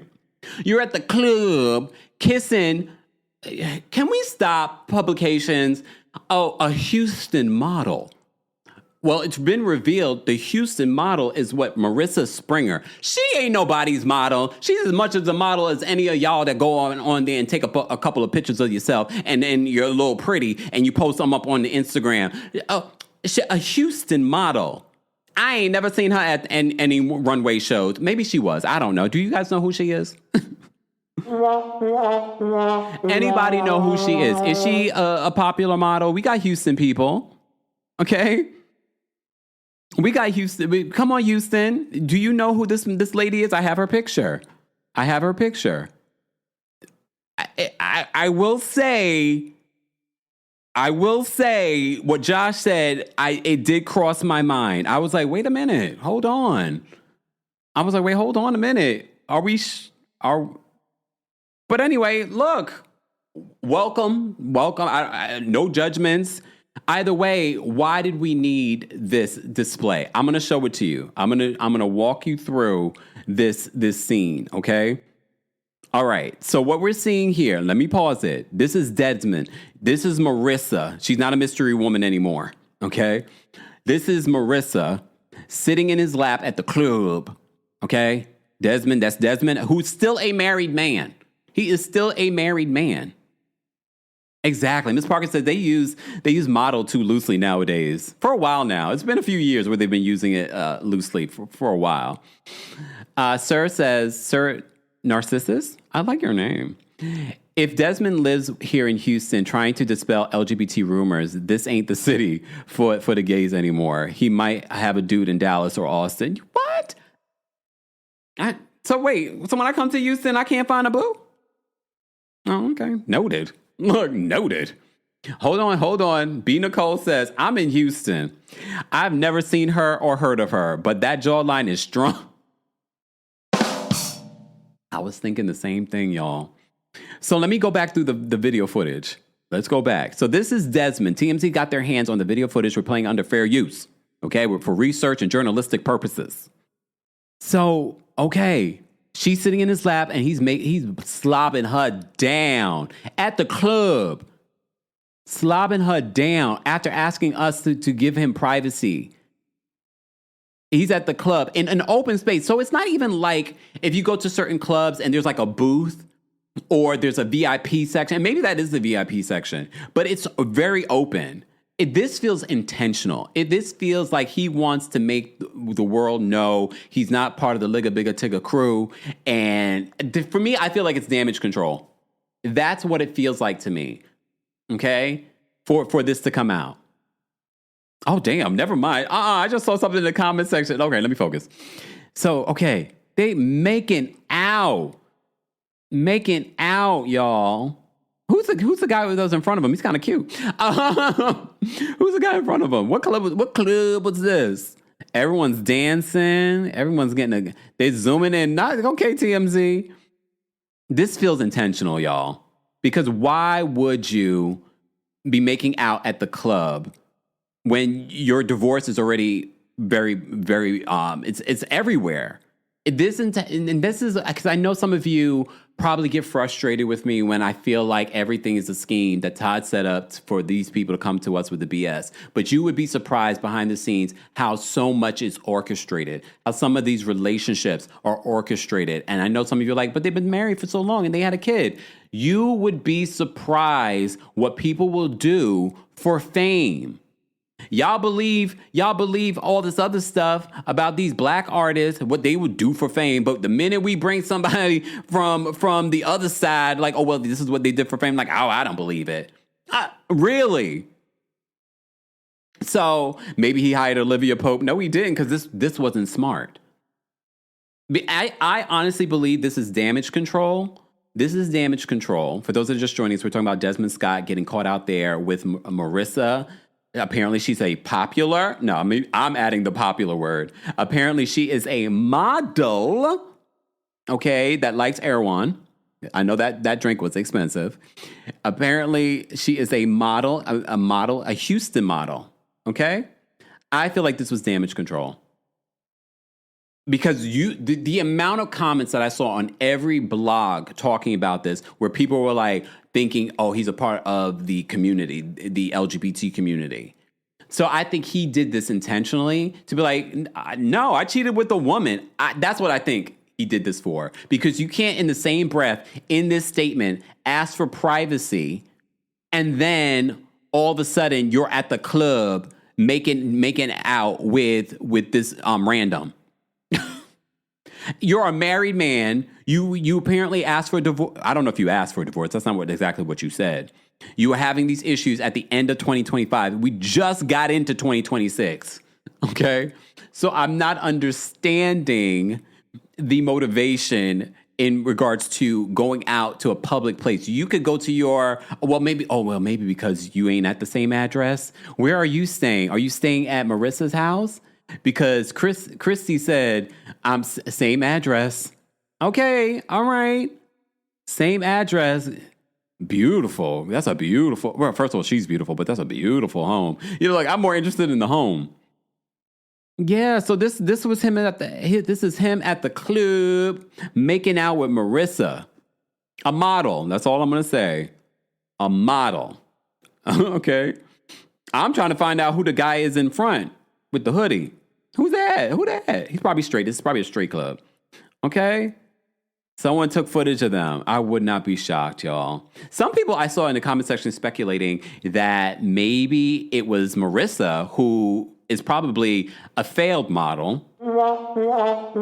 Now people know her name. Now all of us know who exactly Marissa Springer is. Okay? Okay, jawline. Okay, jawline. Now we know who she is. She's probably like, win-win. I get attention. You get attention. Everyone doesn't think that you are, How you doing? Look, I'm not saying anything, but I hate the fact that men nowadays, not saying that this is him. I hate the fact that there are DL men still in 2025.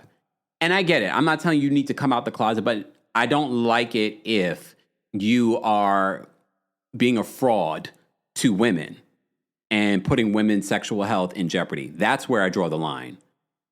I don't like that. If you want to be in the closet and you don't want people knowing your business, that's fine. I don't mind that. But if you are fronting, if you're fronting and you're dating women and you're not being 100% transparent with them, then I don't like that. Bloomingtail says model equals available for hire. Okay, look. Yeah, so that's the Desmond Scott story. I've gotten you up to date. I'll be adding some timestamps after the live, but I wanted to get you guys all updated with what's going on.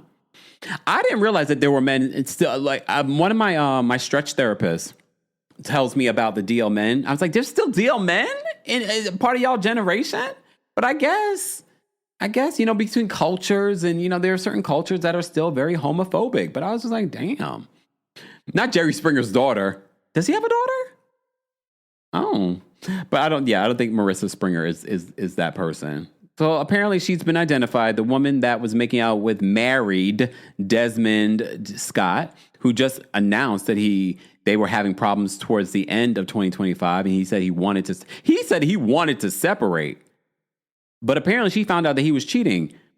Kristy, girl, send me a DM, girl. Is this the woman that you found out he was cheating with?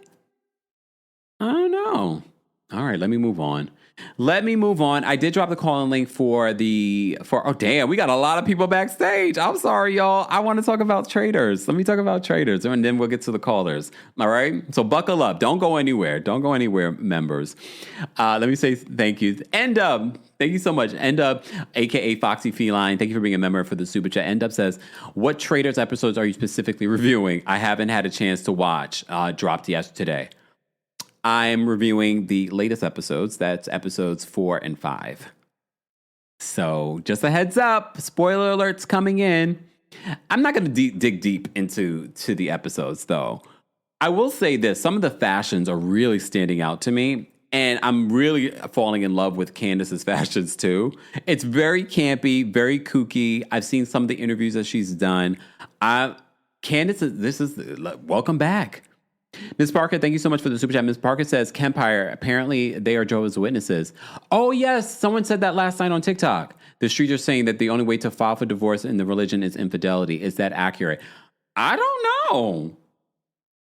Because remember, I left the church a very long time ago. I never got married in the church. So I don't know. Can the other Jehovah's Witnesses weigh in? Someone mentioned that last night on TikTok. That was the reason why she didn't file for divorce. But still, he could not wait. He could not wait before. I don't know. That's weird. That is very weird. And if he's a Jehovah's Witness, what he doing at the club? Making out the way he's making out. And if he's a Jehovah's Witness, then I could understand if he is in the closet, then I could understand there's another layer of it all. Look, that makes a little bit more sense. That makes a little bit more sense.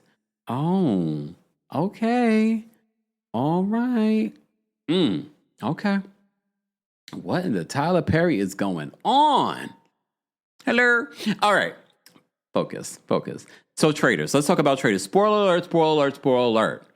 I hate the fact that 2 black people have already gone home in this week's episode. I hate that. I hate it. Tiffany, did anyone else cry when Tiffany left? I was so upset when Tiffany left. And I mean, look, this game is not an easy game to play. It's very, very, very hard. And I think a lot of these people have played harder games, and they say that this game is harder, Traitors, because I think there's an element to this where you can't really do anything. People will just paint suspicion around you, and then all of a sudden you're gone. Tiffany went from being someone. That's why every time I watch this game, I'm like, okay, this week we're not even paying attention to someone, and then all of a sudden they're on the chopping block. Okay. All right. So Tiffany, you remember her from Big Brother. She was one of the masterminds, if not the mastermind, behind the cookout on Big Brother. Excellent game player. But I wanted her to go further in this game because I felt like, honestly, she should have been the one to win a Big Brother. But again, she was okay with not winning Big Brother because she really helped the cookout get as far as they did. Okay? Tiffany went out like a G because Colton really was coming for Tiffany, and Tiffany came for his neck. She wasn't playing. She basically said, I'm smarter than you. and he was like, but I have to give it to Colton.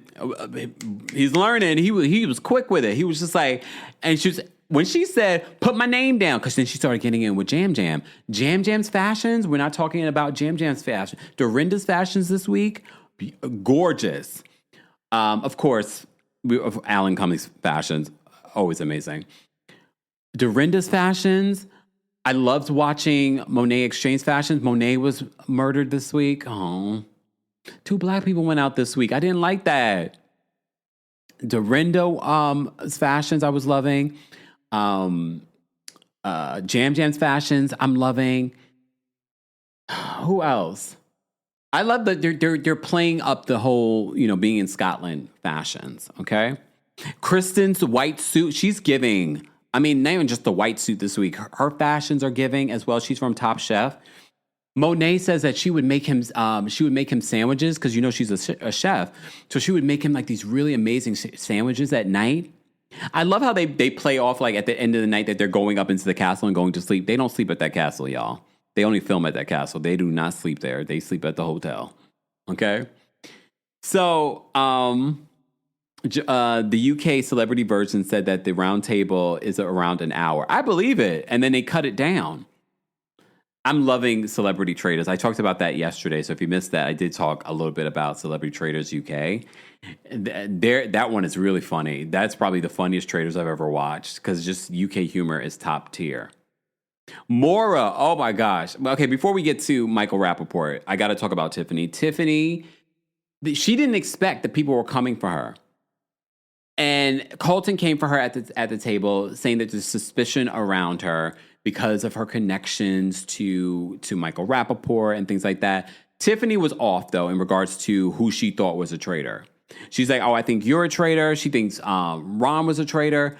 I feel so bad for Ron. Remember Ron who got Portia banished? I will say this. What he saw in Portia last week, I understood why he would think that. However, what I didn't understand this week was the people that he was focused on. He thinks that Dorinda and Michael Rappaport are traitors. He's so off. But they really are keeping their distance from him. But then I understood later on in the final episode, I understood why people were keeping their distance from him, because he was keeping a distance from them. They're trying to get to know him. They're trying to be friendly with him. And he's like, I don't want to get to know you guys. I feel like that's going to hinder the gameplay. So I'm like, okay, Ron, I was kind of rooting for you, but he has no idea who the traitor is. He's so off. He's not very friendly. I was a little thrown off. I was like, wait a minute.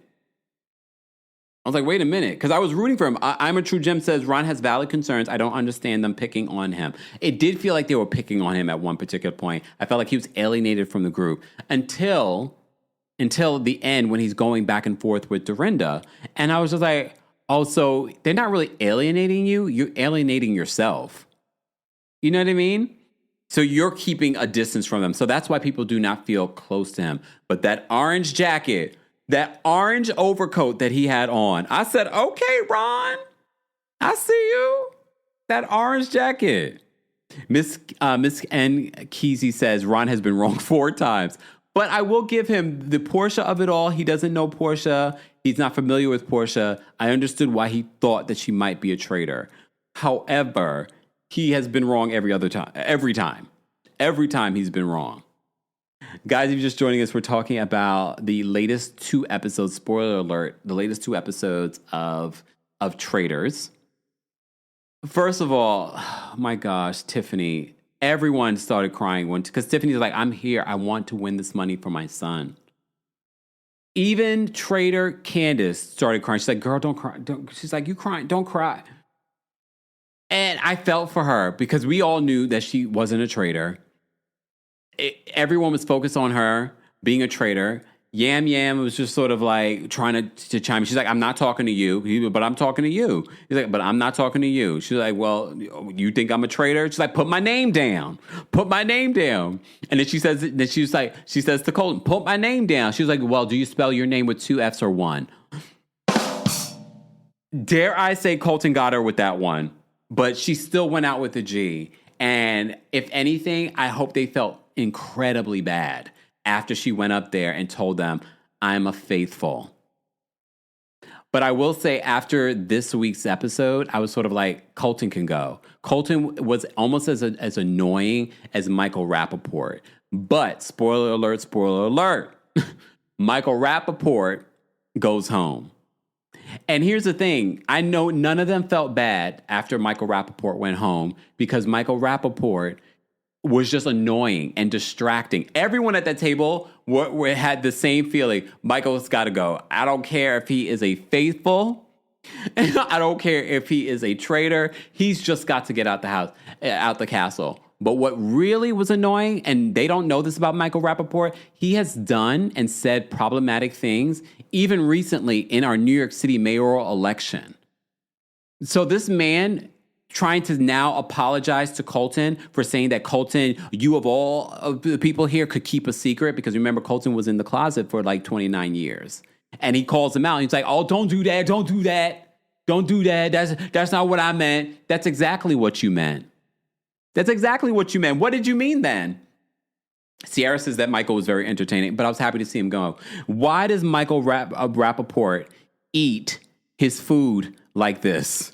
Why? This is gross. This man is married. So for those of you that are single and can't find the one, well, maybe you need to just let certain things go. You might need to just date a man that takes the plate all the way to his head and scoops the food into his mouth. Maybe we need to let go of our standards. You need to just take on a man that shovels food directly from the plate into his mouth. Look at this. That is gross. Just unsanitary. And he's married to a black woman. Look, this is Michael Rappaport. He was loud. He was belligerent. I was asking Croak on X, can you remove him from the show? I'm glad that he didn't go much further than this week, because I was just like, he's annoying. But he was also a distraction for the faithfuls, because it's sort of like, okay, you're loud, you're belligerent. Him and Colton were going back and forth. That thing that he said to Colton, I'm glad that Johnny Ware called him out for it. Everyone at the table was like, no, it kind of sounds like you were talking about him being in the closet. And they're like, I don't know if you're a traitor, but I also know I don't want you in this castle anymore. Right? I didn't want him in the castle after that, but that's not the first time that Michael Rappaport has said something or done something problematic. That is not the first time. And it won't be the last time. But this will be the last time that we ever see him again. Bye, Michael. Bye. You and all the plates that you were putting, shoveling food into your mouth. Gross. Exactly. Rita Delicious says, and he wants to lead New York City. Well, Google schmoogle the problematic things that he said about our now mayor, Mamdani. Okay? That's why people didn't want him on the show. Did you guys see People Magazine's cover art?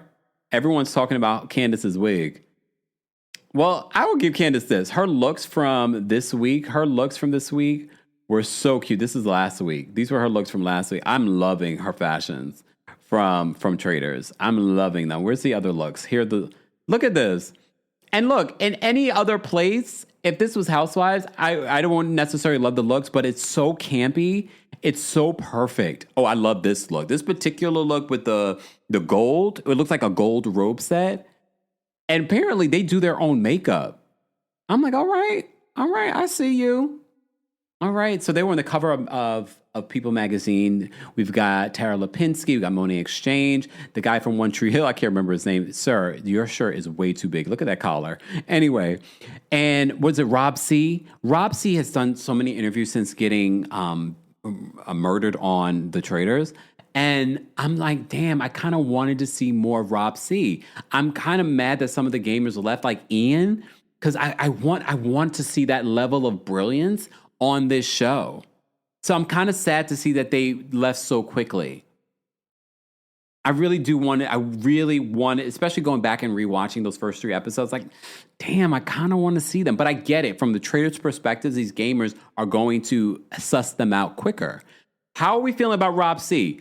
Did you guys see his fashion? He's showing the arms and the snake tattoo in his overalls. Apparently he did that on Love Island too. I will say this, I get it now. The more I look at Rob C, I'm like, okay, he's handsome. He's handsome, deep blue eyes, all right. But he's also not a damn bad traitor, because people do not suspect him. You know who's suspecting? Monet Exchange. Part of the reason why they got rid of Monet was because Monet was just like, I think Lisa Rinna is a traitor. So now people are suspicious of Lisa Rinna. Lisa Rinna is even likable. Even Lisa Rinna is likable on Traitors. I'm surprised that they made her a traitor, because I felt like that was so obvious to make her a traitor. Oh, wait, thank you, Kimmy, for reminding me, because I got to get into Michael. Not Michael, in regards to Eric. Eric, so before they got rid of Tiffany, Eric basically had a bombshell moment. He was just like, something stood out to me when I was tied against the tree. Because you remember before they decided, oh, poor Caroline Stanbury. Damn, Caroline Stanbury. You barely had no moments this season. And now you're gone. Oh, whoa, whoa, whoa, Caroline. Whoa, whoa, whoa. All right. So, Rob C basically said he heard someone laugh when he was out there tied against a tree. Okay? Rob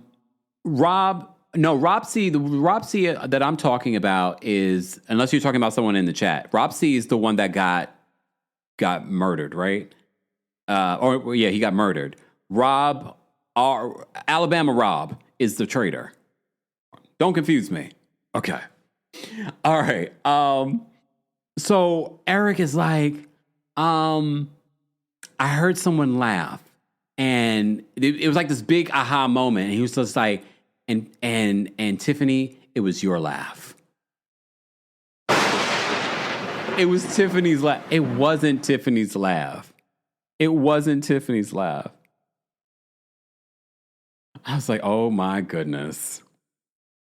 Ciao Bella. Bella says Lisa was so rude to Caroline, but she was playing into the character. Do you guys really take that seriously?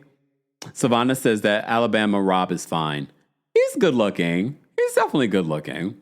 I think he's a good trader though, but he's also unsuspecting too. Damn, Okemia says that Caroline can never stay employed. Exactly. FK says Rob sees the one that called out the conga line. Yes, he's the one dead set in the middle of this photo. I wanted to see more of him. I think he's actually a really good trader. I mean, a good game player. All right.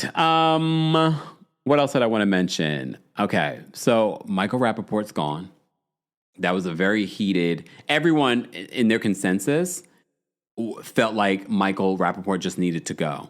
They did not want to see Michael Rappaport and him eating from a plate like this ever again. They did not want to see this ever again, y'all. They said, we are done with seeing you shovel food directly from the plate to your mouth. Lord, my God, today. All right. But Eric's saying that he's you know, as a musician, now I'm want to go listen to the music. You might be a little tone deaf. He's like, I'm a musician in my ears and blah, blah, blah. I'm like, okay, Eric. So I don't know if that was a smart risk, unless you were 100% sure. But he probably felt like he was 100% sure. I don't think I would have ran with that. He was almost 100% sure that the laugh that he heard was Tiffany, only for Tiffany to go up there and like, put my name down then. And I felt for Tiffany. Bye, Tiffany. Justice for Tiffany. If there was one person that I would want to come back from this season, it would be Tiffany. I just need justice for Tiffany. Justice for Tiffany. Please. I really was hoping she was going to go further. I don't know why they focused on Tiffany. Look, hold on. Miss Nkisi says, believe black women. Portia was right, and Tiffany didn't deserve to leave. Monet caught strays. I am frustrated. That's the frustration part of playing Traitors. What else happened in this season that I wanted to talk about? I mean, look.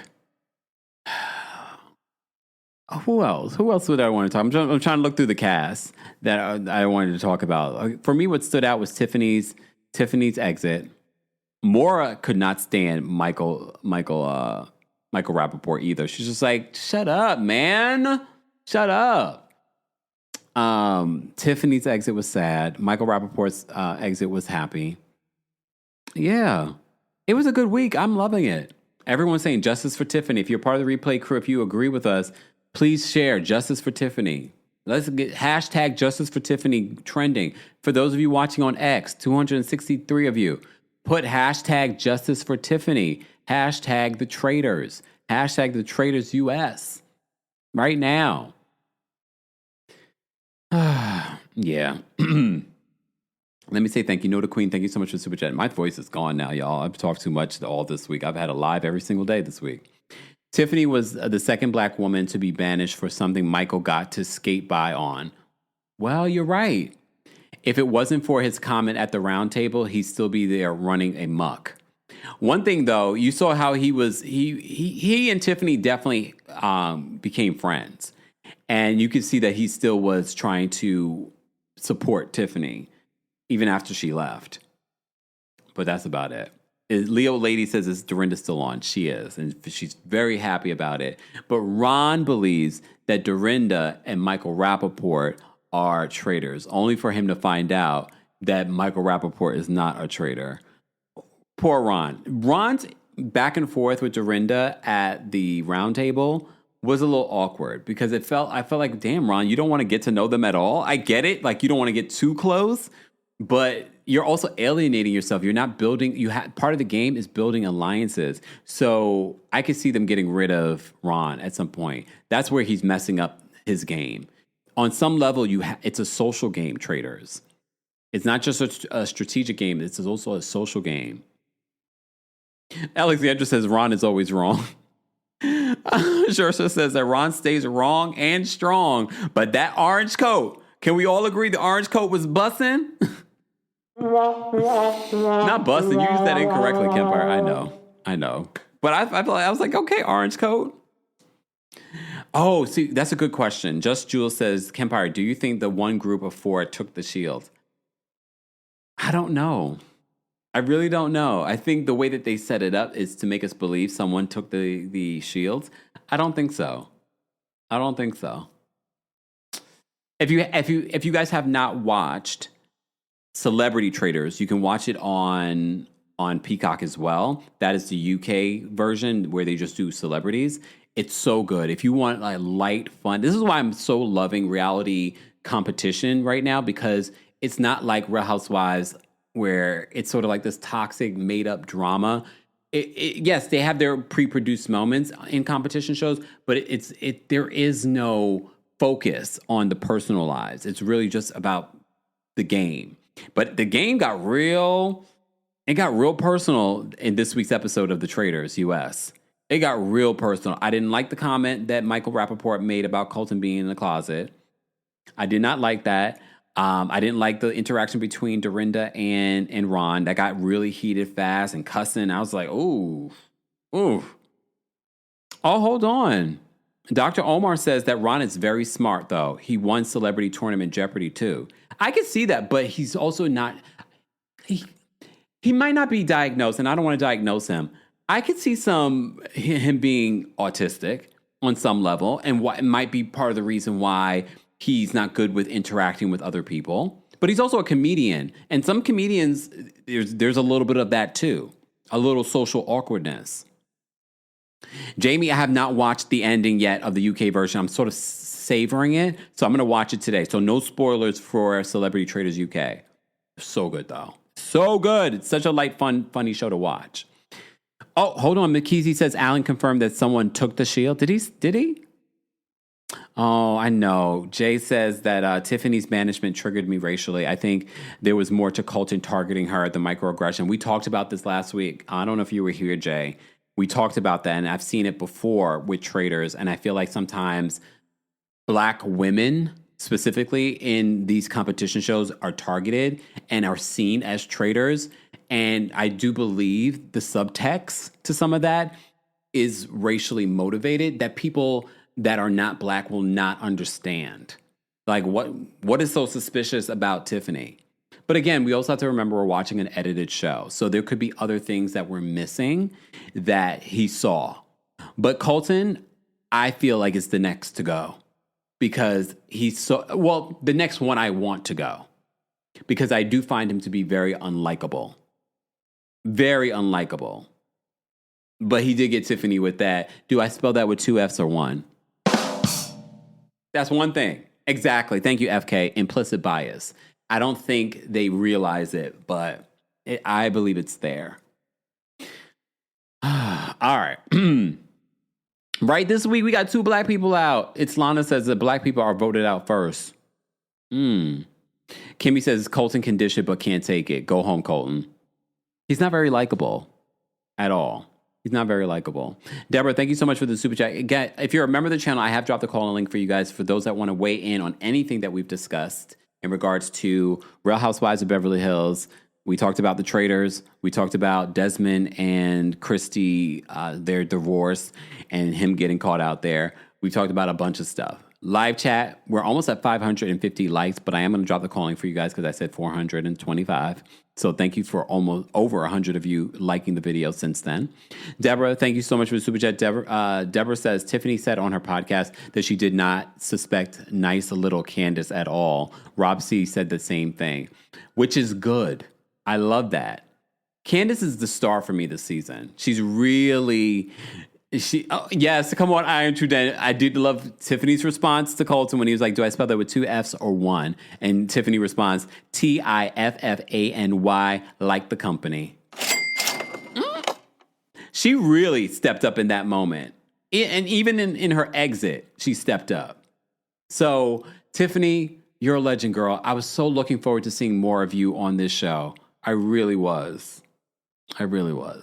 All right, my voice is going. Y'all, I've been talking a lot. So I'm going to let the callers call in and talk, okay? Callers, the opinions of the callers do not represent the opinions of myself, the Kempire LLC, or our sponsors. Again, everything Kempire is available in the description. Sidebar, before we get to the callers. Kempire After Dark, March 13th, New York City, the Green Room 42. Who's gotten their tickets? What are you waiting on? You guys want me to come to other cities, but if we're not selling out in my city, come on.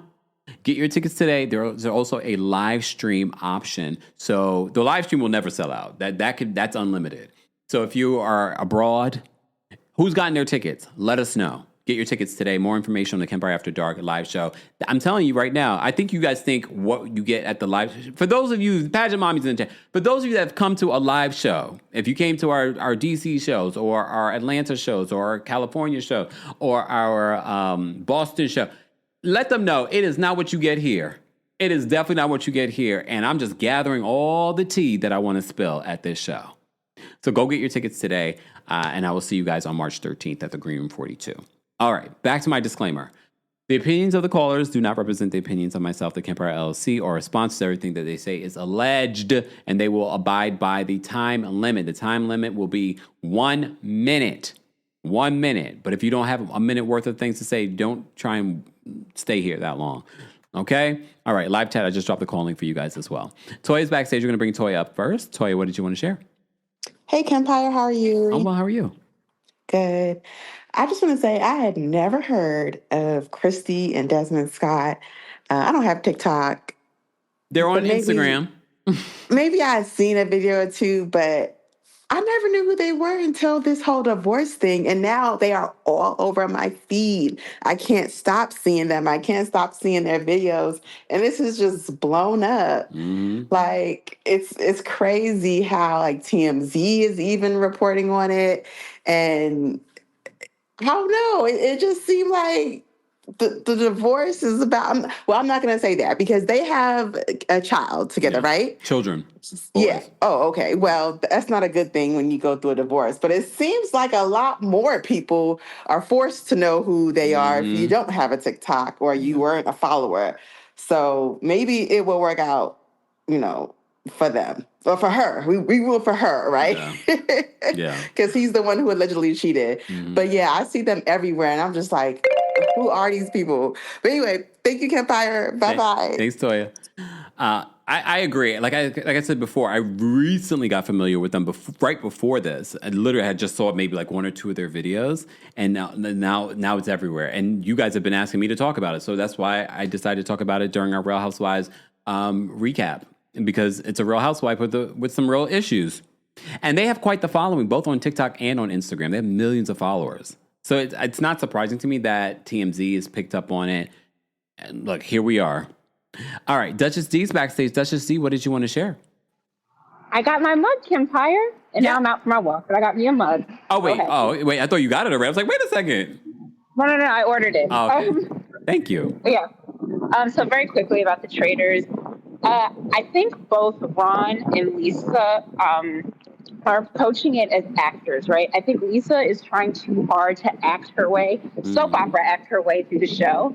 And Ron, I think once everyone got mad at him about Portia, he decided to play the role of villain.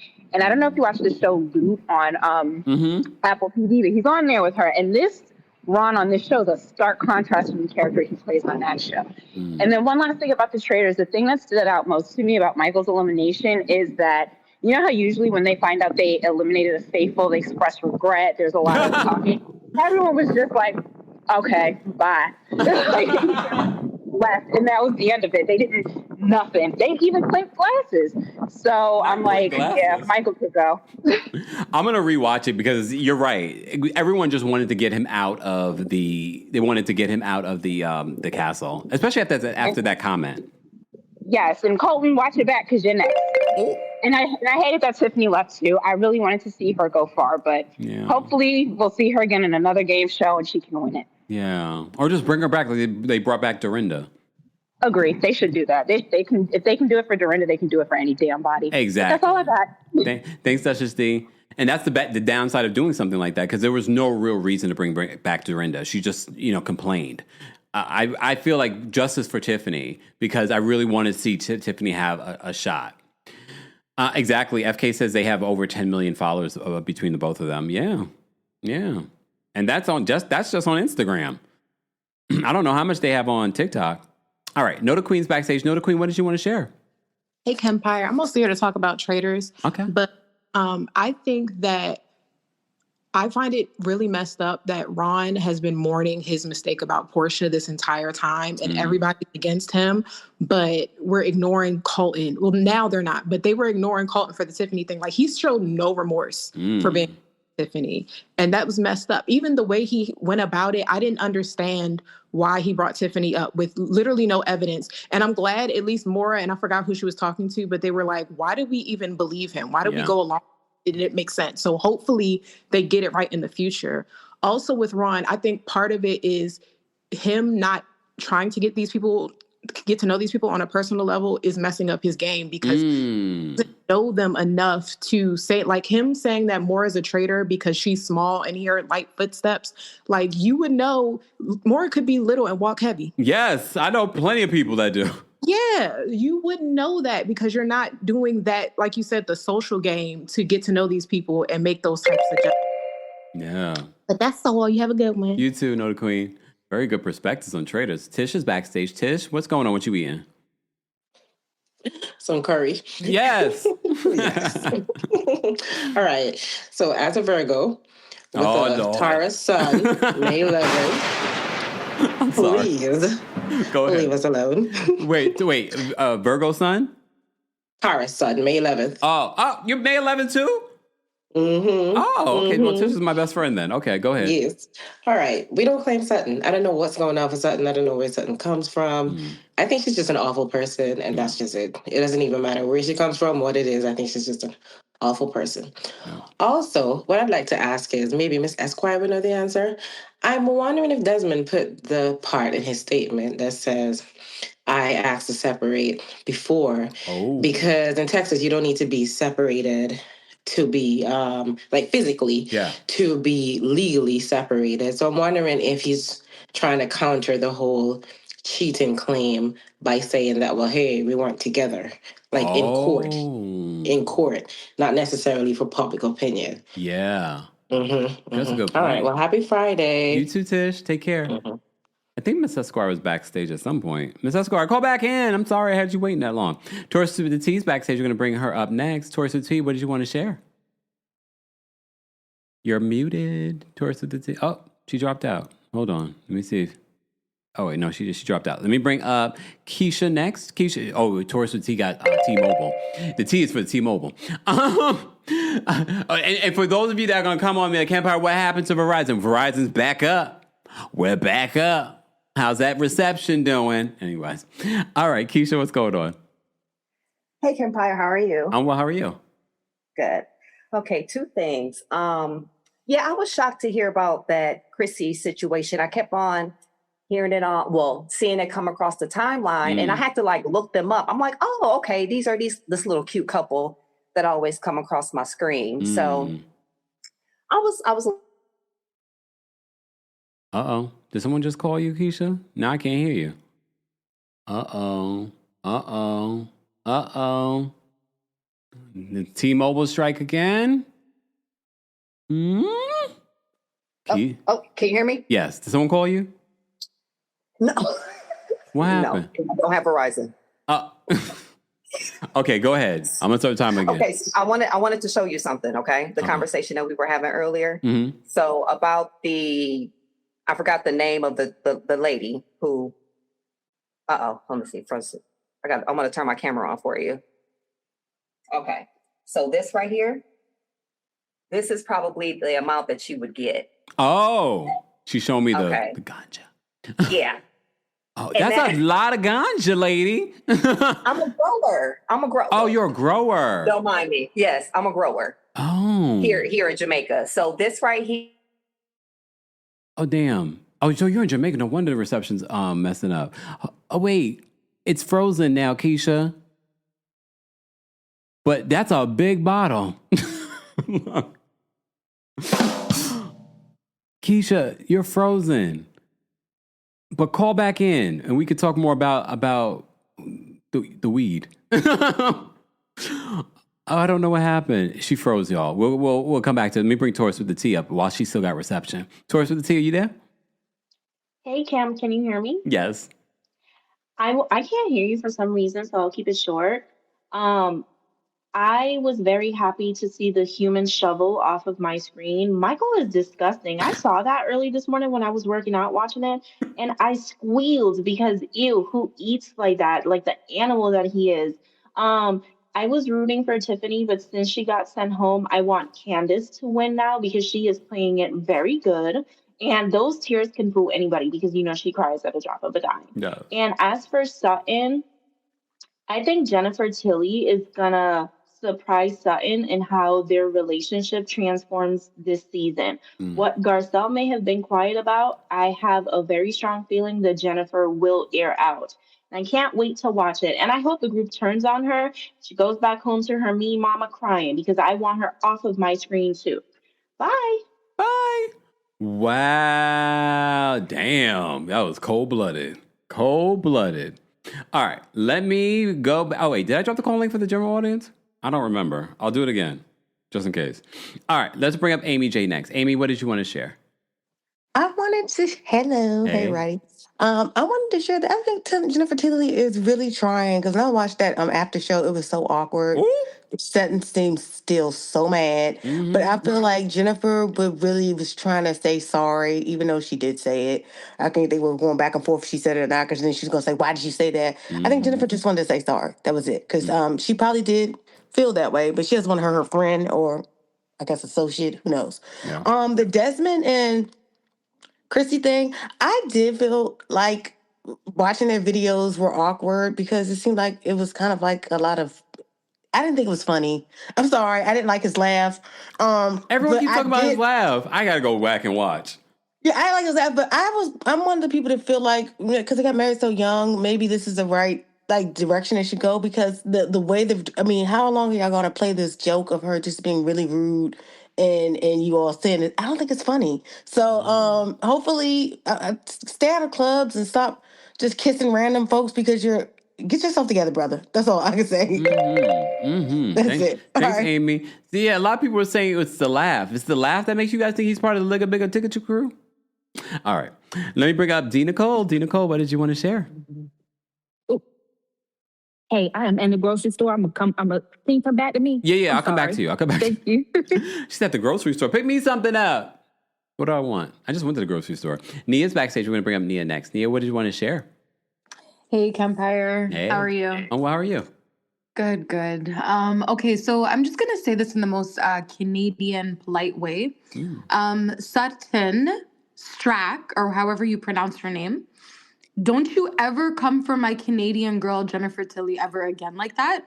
I'm honestly convinced at this point Sutton is either dumb or possessed, but at this point she needs to pick her struggle. This episode really annoyed the heck out of me.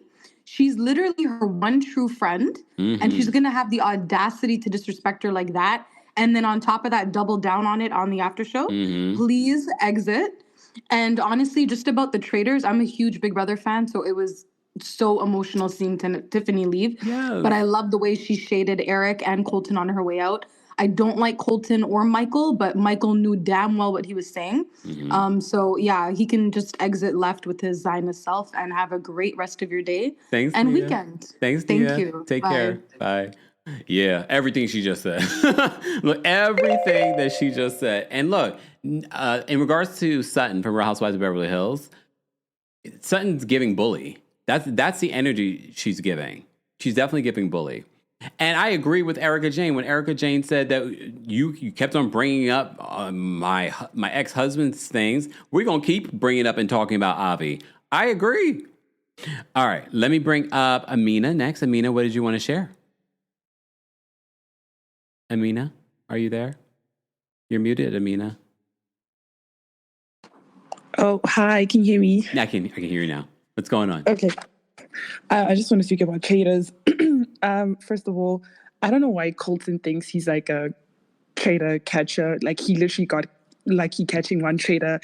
All of a sudden he thinks that like on this big matcha guy. Like, he's literally annoying. I want him out next. Yeah. Justice for Tiffany. Second of all, I think Candace made a mistake. She should have threw Lisa under the bus. I wish she didn't tell Lisa about Monet was on him, because I feel like that could have maybe let the faithfuls like at least catch a traitor and they could get the stench off them. But like, she literally made a mistake. I don't even like Lisa, so yeah, that's why I feel like she made a mistake. And that round table, Colton versus Tiffany, it reminded me of Pete versus Phaedra. That was hilarious. That was so funny. And I really love Traitors. I feel like this is the best show. Yeah, I agree. For me, in my opinion, game show. So yeah, I'm enjoying the recaps. Thank you, and enjoy your afternoon. Bye. Thank you, Amina. Take care. I have to agree. I disagree in regards to Candace and turning on. I think the reason why they didn't turn on Lisa is because they decided not to do what happened last season, where the Traitors were basically they imploded. Remember last season? The Traitors imploded onto each other. So I think that's part of the reason why she didn't want to feed Lisa to the wolves. Not just yet, because at some particular point they might have to, because they're going to have to give someone up. And I hope that it's Lisa and not Candace. And apparently Candace is going under the radar based off of what Tiffany recently said and what Rob C recently said. All right, let's get to the rest of the callers. Let's bring up Angel next. Angel, what did you want to share? Hey, Kempire. So I just wanted to do a quick little 420 tutorial for you because Gigi is smoking way too much ganja. If she's doing what she said an ounce every other day, that's almost 450 grams a month, which is like excessive. So that's probably why she's still imbalanced, because her tolerance is way too high. So she's smoking just to smoke. It's probably not really having any effect on her anymore. Because she's doing too much. And then for the Traitors, I'm very sad about Tiffany. I'm glad about Michael. I'm sad about Monet too. I think they should flip on Lisa, but after they get rid of Colton. But that comment that Rappaport made about Colton was despicable and disgusting. But I mean, we hear him say a lot of disgusting things. So that's like nothing new, right? Yeah. I just wasn't prepared for that. I was like, I wasn't either. I was like, what? I had to rewind. Like, did that just come out of his mouth? I was like, that is disgusting. And he should have apologized. He should have apologized, even though he was a faithful. He should have said, I didn't. He shouldn't have said. He should have took ownership and instead of saying, I didn't mean that. He should have said, you know what? I was ignorant. I shouldn't have said it, and I apologize. But if you know I understand Michael why Rappaport, my bags are packed. if you know Michael Rappaport, he's never apologized. He's said and done horrendous things. He doubles down, and he's part of the reason why I'm mad that they had him cover so many of Wendy's episodes when she was out. They should have picked somebody different. But we're not going to talk about that. All right, Kim, have a good weekend. Thanks, Angel. Take care. All right, let me see if D. Nicole is back. D. Nicole, are you still at the supermarket? I'm in the car now. I'm ready. What's going on? So, What'd you get me? Well, if we were close, I would have got you something. I'm sorry. No. Okay. I'm making dinner for my parents tonight. Oh, look at you. If they complain, they lucky I love them. But anyway. What are you making them for? Look, what are you making them for dinner? It's called Marry Me Chicken Pasta, but it requires like sun-dried tomatoes, Parmesan, heavy cream. It looks good. I bet. I'm gonna bite my fingers off eating it, but I wanted to say some stuff about Traitors. I love me some Candace. When she was first on Potomac, like her earlier seasons, I wasn't the hugest fan of her. Yeah. But as she started to grow, I was like, I love her and I miss her on the show. I miss her getting up and getting with Gizzard neck, okay? Tired of her. But I'm sorry. But I love her on Traitors. I really hope she makes it either to the very end or wins overall. I really hope so. Yeah. When I say I hollered when Michael Rappaport said he was a faithful and everybody was like, well, anyway, bye. Go about your business. Either way, it didn't matter. Because I was through with him. And I didn't catch that comment at first that he made about Colton, but I had to rewind myself. I'm like, wait a minute. I wanted to jump across the screen. Like, excuse you? I wanted to punch him in the throat, but that's besides the point. Yeah. Glad he's gone. I'm really mad they killed Monet. I wanted him to stay. He's funny. I'm sorry. He's funny. Yes. And one last thing, Alabama Rob, that man is fine to me. The more I'm watching it, I'm like, okay, I see what you guys are seeing. Like just the deep blue eyes. And you know what also makes him he's very mysterious too, because he doesn't say a lot. So I'm like, okay. Even in Love Island, I was like, I like him, but I don't. I went back and forth with Rob in Love Island, but near the end, he had this moment with the other contestant, Serena, and they hugged like besties. I was like, oh my God, I love him. Oh. But that man is fine to me. What season was he on? Was he on the most recent season or a season before?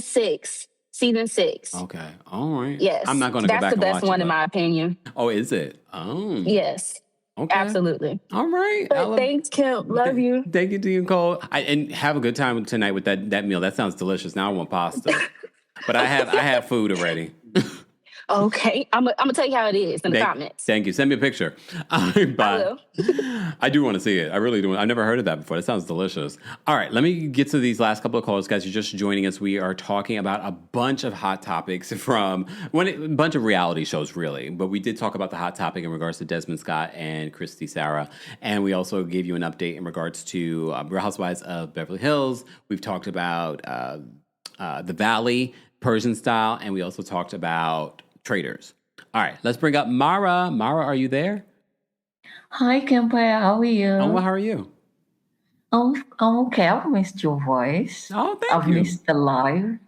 Well, now here I is. Wow. What's going on? So, greetings from Nairobi, by the way. I don't know why people are very surprised whenever Michael opens his mouth.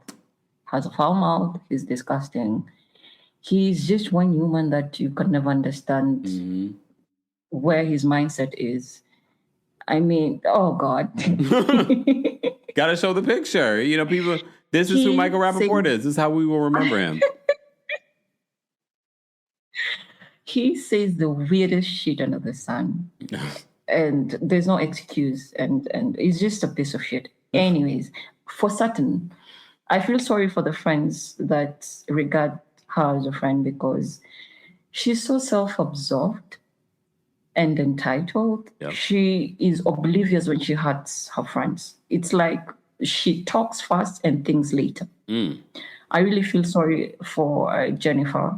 I hope she understands that the friendship is not mutual. As for Portia, girl, you slept with somebody's husband and threatened to sleep with another person's husband, and you want loyalty from the housewives? Are you serious? She says it's a sisterhood. Sisterhood, my fault. Oh. Sisterhood doesn't include sharing the D. I mean, come on. Yeah, it's lovely talking to you. You too, Mara. Have a good... Is it evening now? What time is it there? It's actually 46 minutes past midnight. Oh, okay. So you were about 8 hours ahead of us here in New York. All right, well, have a good night. Go to sleep. No, I'm going to sleep when you finish. Oh, when I'm done. Okay, so in a couple minutes. Okay. Thanks, Mara. Take care. I also want to go to Kenya, too. Damn it. All right. April Aries is backstage. April Aries, round us out. What are your thoughts on everything that we talked about this afternoon? Good evening, Kempire. You know, Verizon had me underground yesterday, so I couldn't even call or at all. I was highly upset. But anyways, now that cankerous eyesore Michael is off Traitors, I will now go and watch the episodes now that he is off. That's the stuff that give you nightmares, Lord Jesus. And Sutton is the type of friend to where you just have to pray and leave them at the altar, like they used to tell us at the church. Pray, and leave her there, because some friends you just have to leave them where they're at and just meet them where they're at. And Jennifer Tilly needs to channel her inner, bad diva, like how she locked Chucky in that box during the movie and tossed him to the side, even though he got his lick back. But it's like, and also, I know she wanted to vent to Kyle, but like she needs to be more strategic because Kyle put a lot of extra stank on what she said. And it's just like, And I know Virgos because I'm an Aries. Like one of my besties is a Virgo, and they are very self-aware, and the complete opposite. It's just like, so it's her. Yeah, definitely her. Have a great day, Kempire. Thank you, April Aries. Take care. All right. Thank you to everyone that called in. Thank you to everyone that sent in super chats. I see we had. Keisha said, "Sorry, Kemp. It was Flo, not Verizon." It's okay. We appreciate you. Rahina, thank you so much for the super chat and for being a member. Rahina says, when Rob said to Candace, "Girl, we are cooking," during their Traitor meetup, I screamed. But was he lying? Was he lying?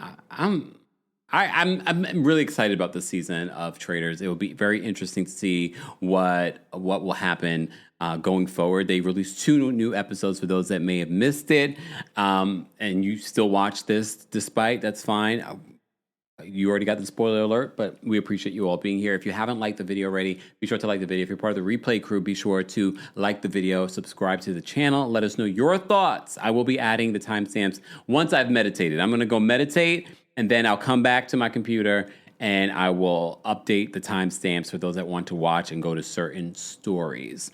We got into the Desmond and Kristy Sarah Scott of it all today, and I will be forced to continue any additional follow-up. All right. Stay tuned. All right. Thank you all for being here. Thank you to our King's Guards. Thank you to our channel members. Thank you to our subscribers and those of you that are watching in the bushes. Don't forget, the Kempire After Dark, a live show, returns to New York City Friday, March 13th. It's less than 2 months away. Get your tickets today. There's also a live stream option available for everyone. Okay, so go get your tickets for that as well. And don't forget, the Are You Okay mugs are now available at houseofkempire.com. Information on that's available in the description. And there's t-shirts and all kinds of other stuff there.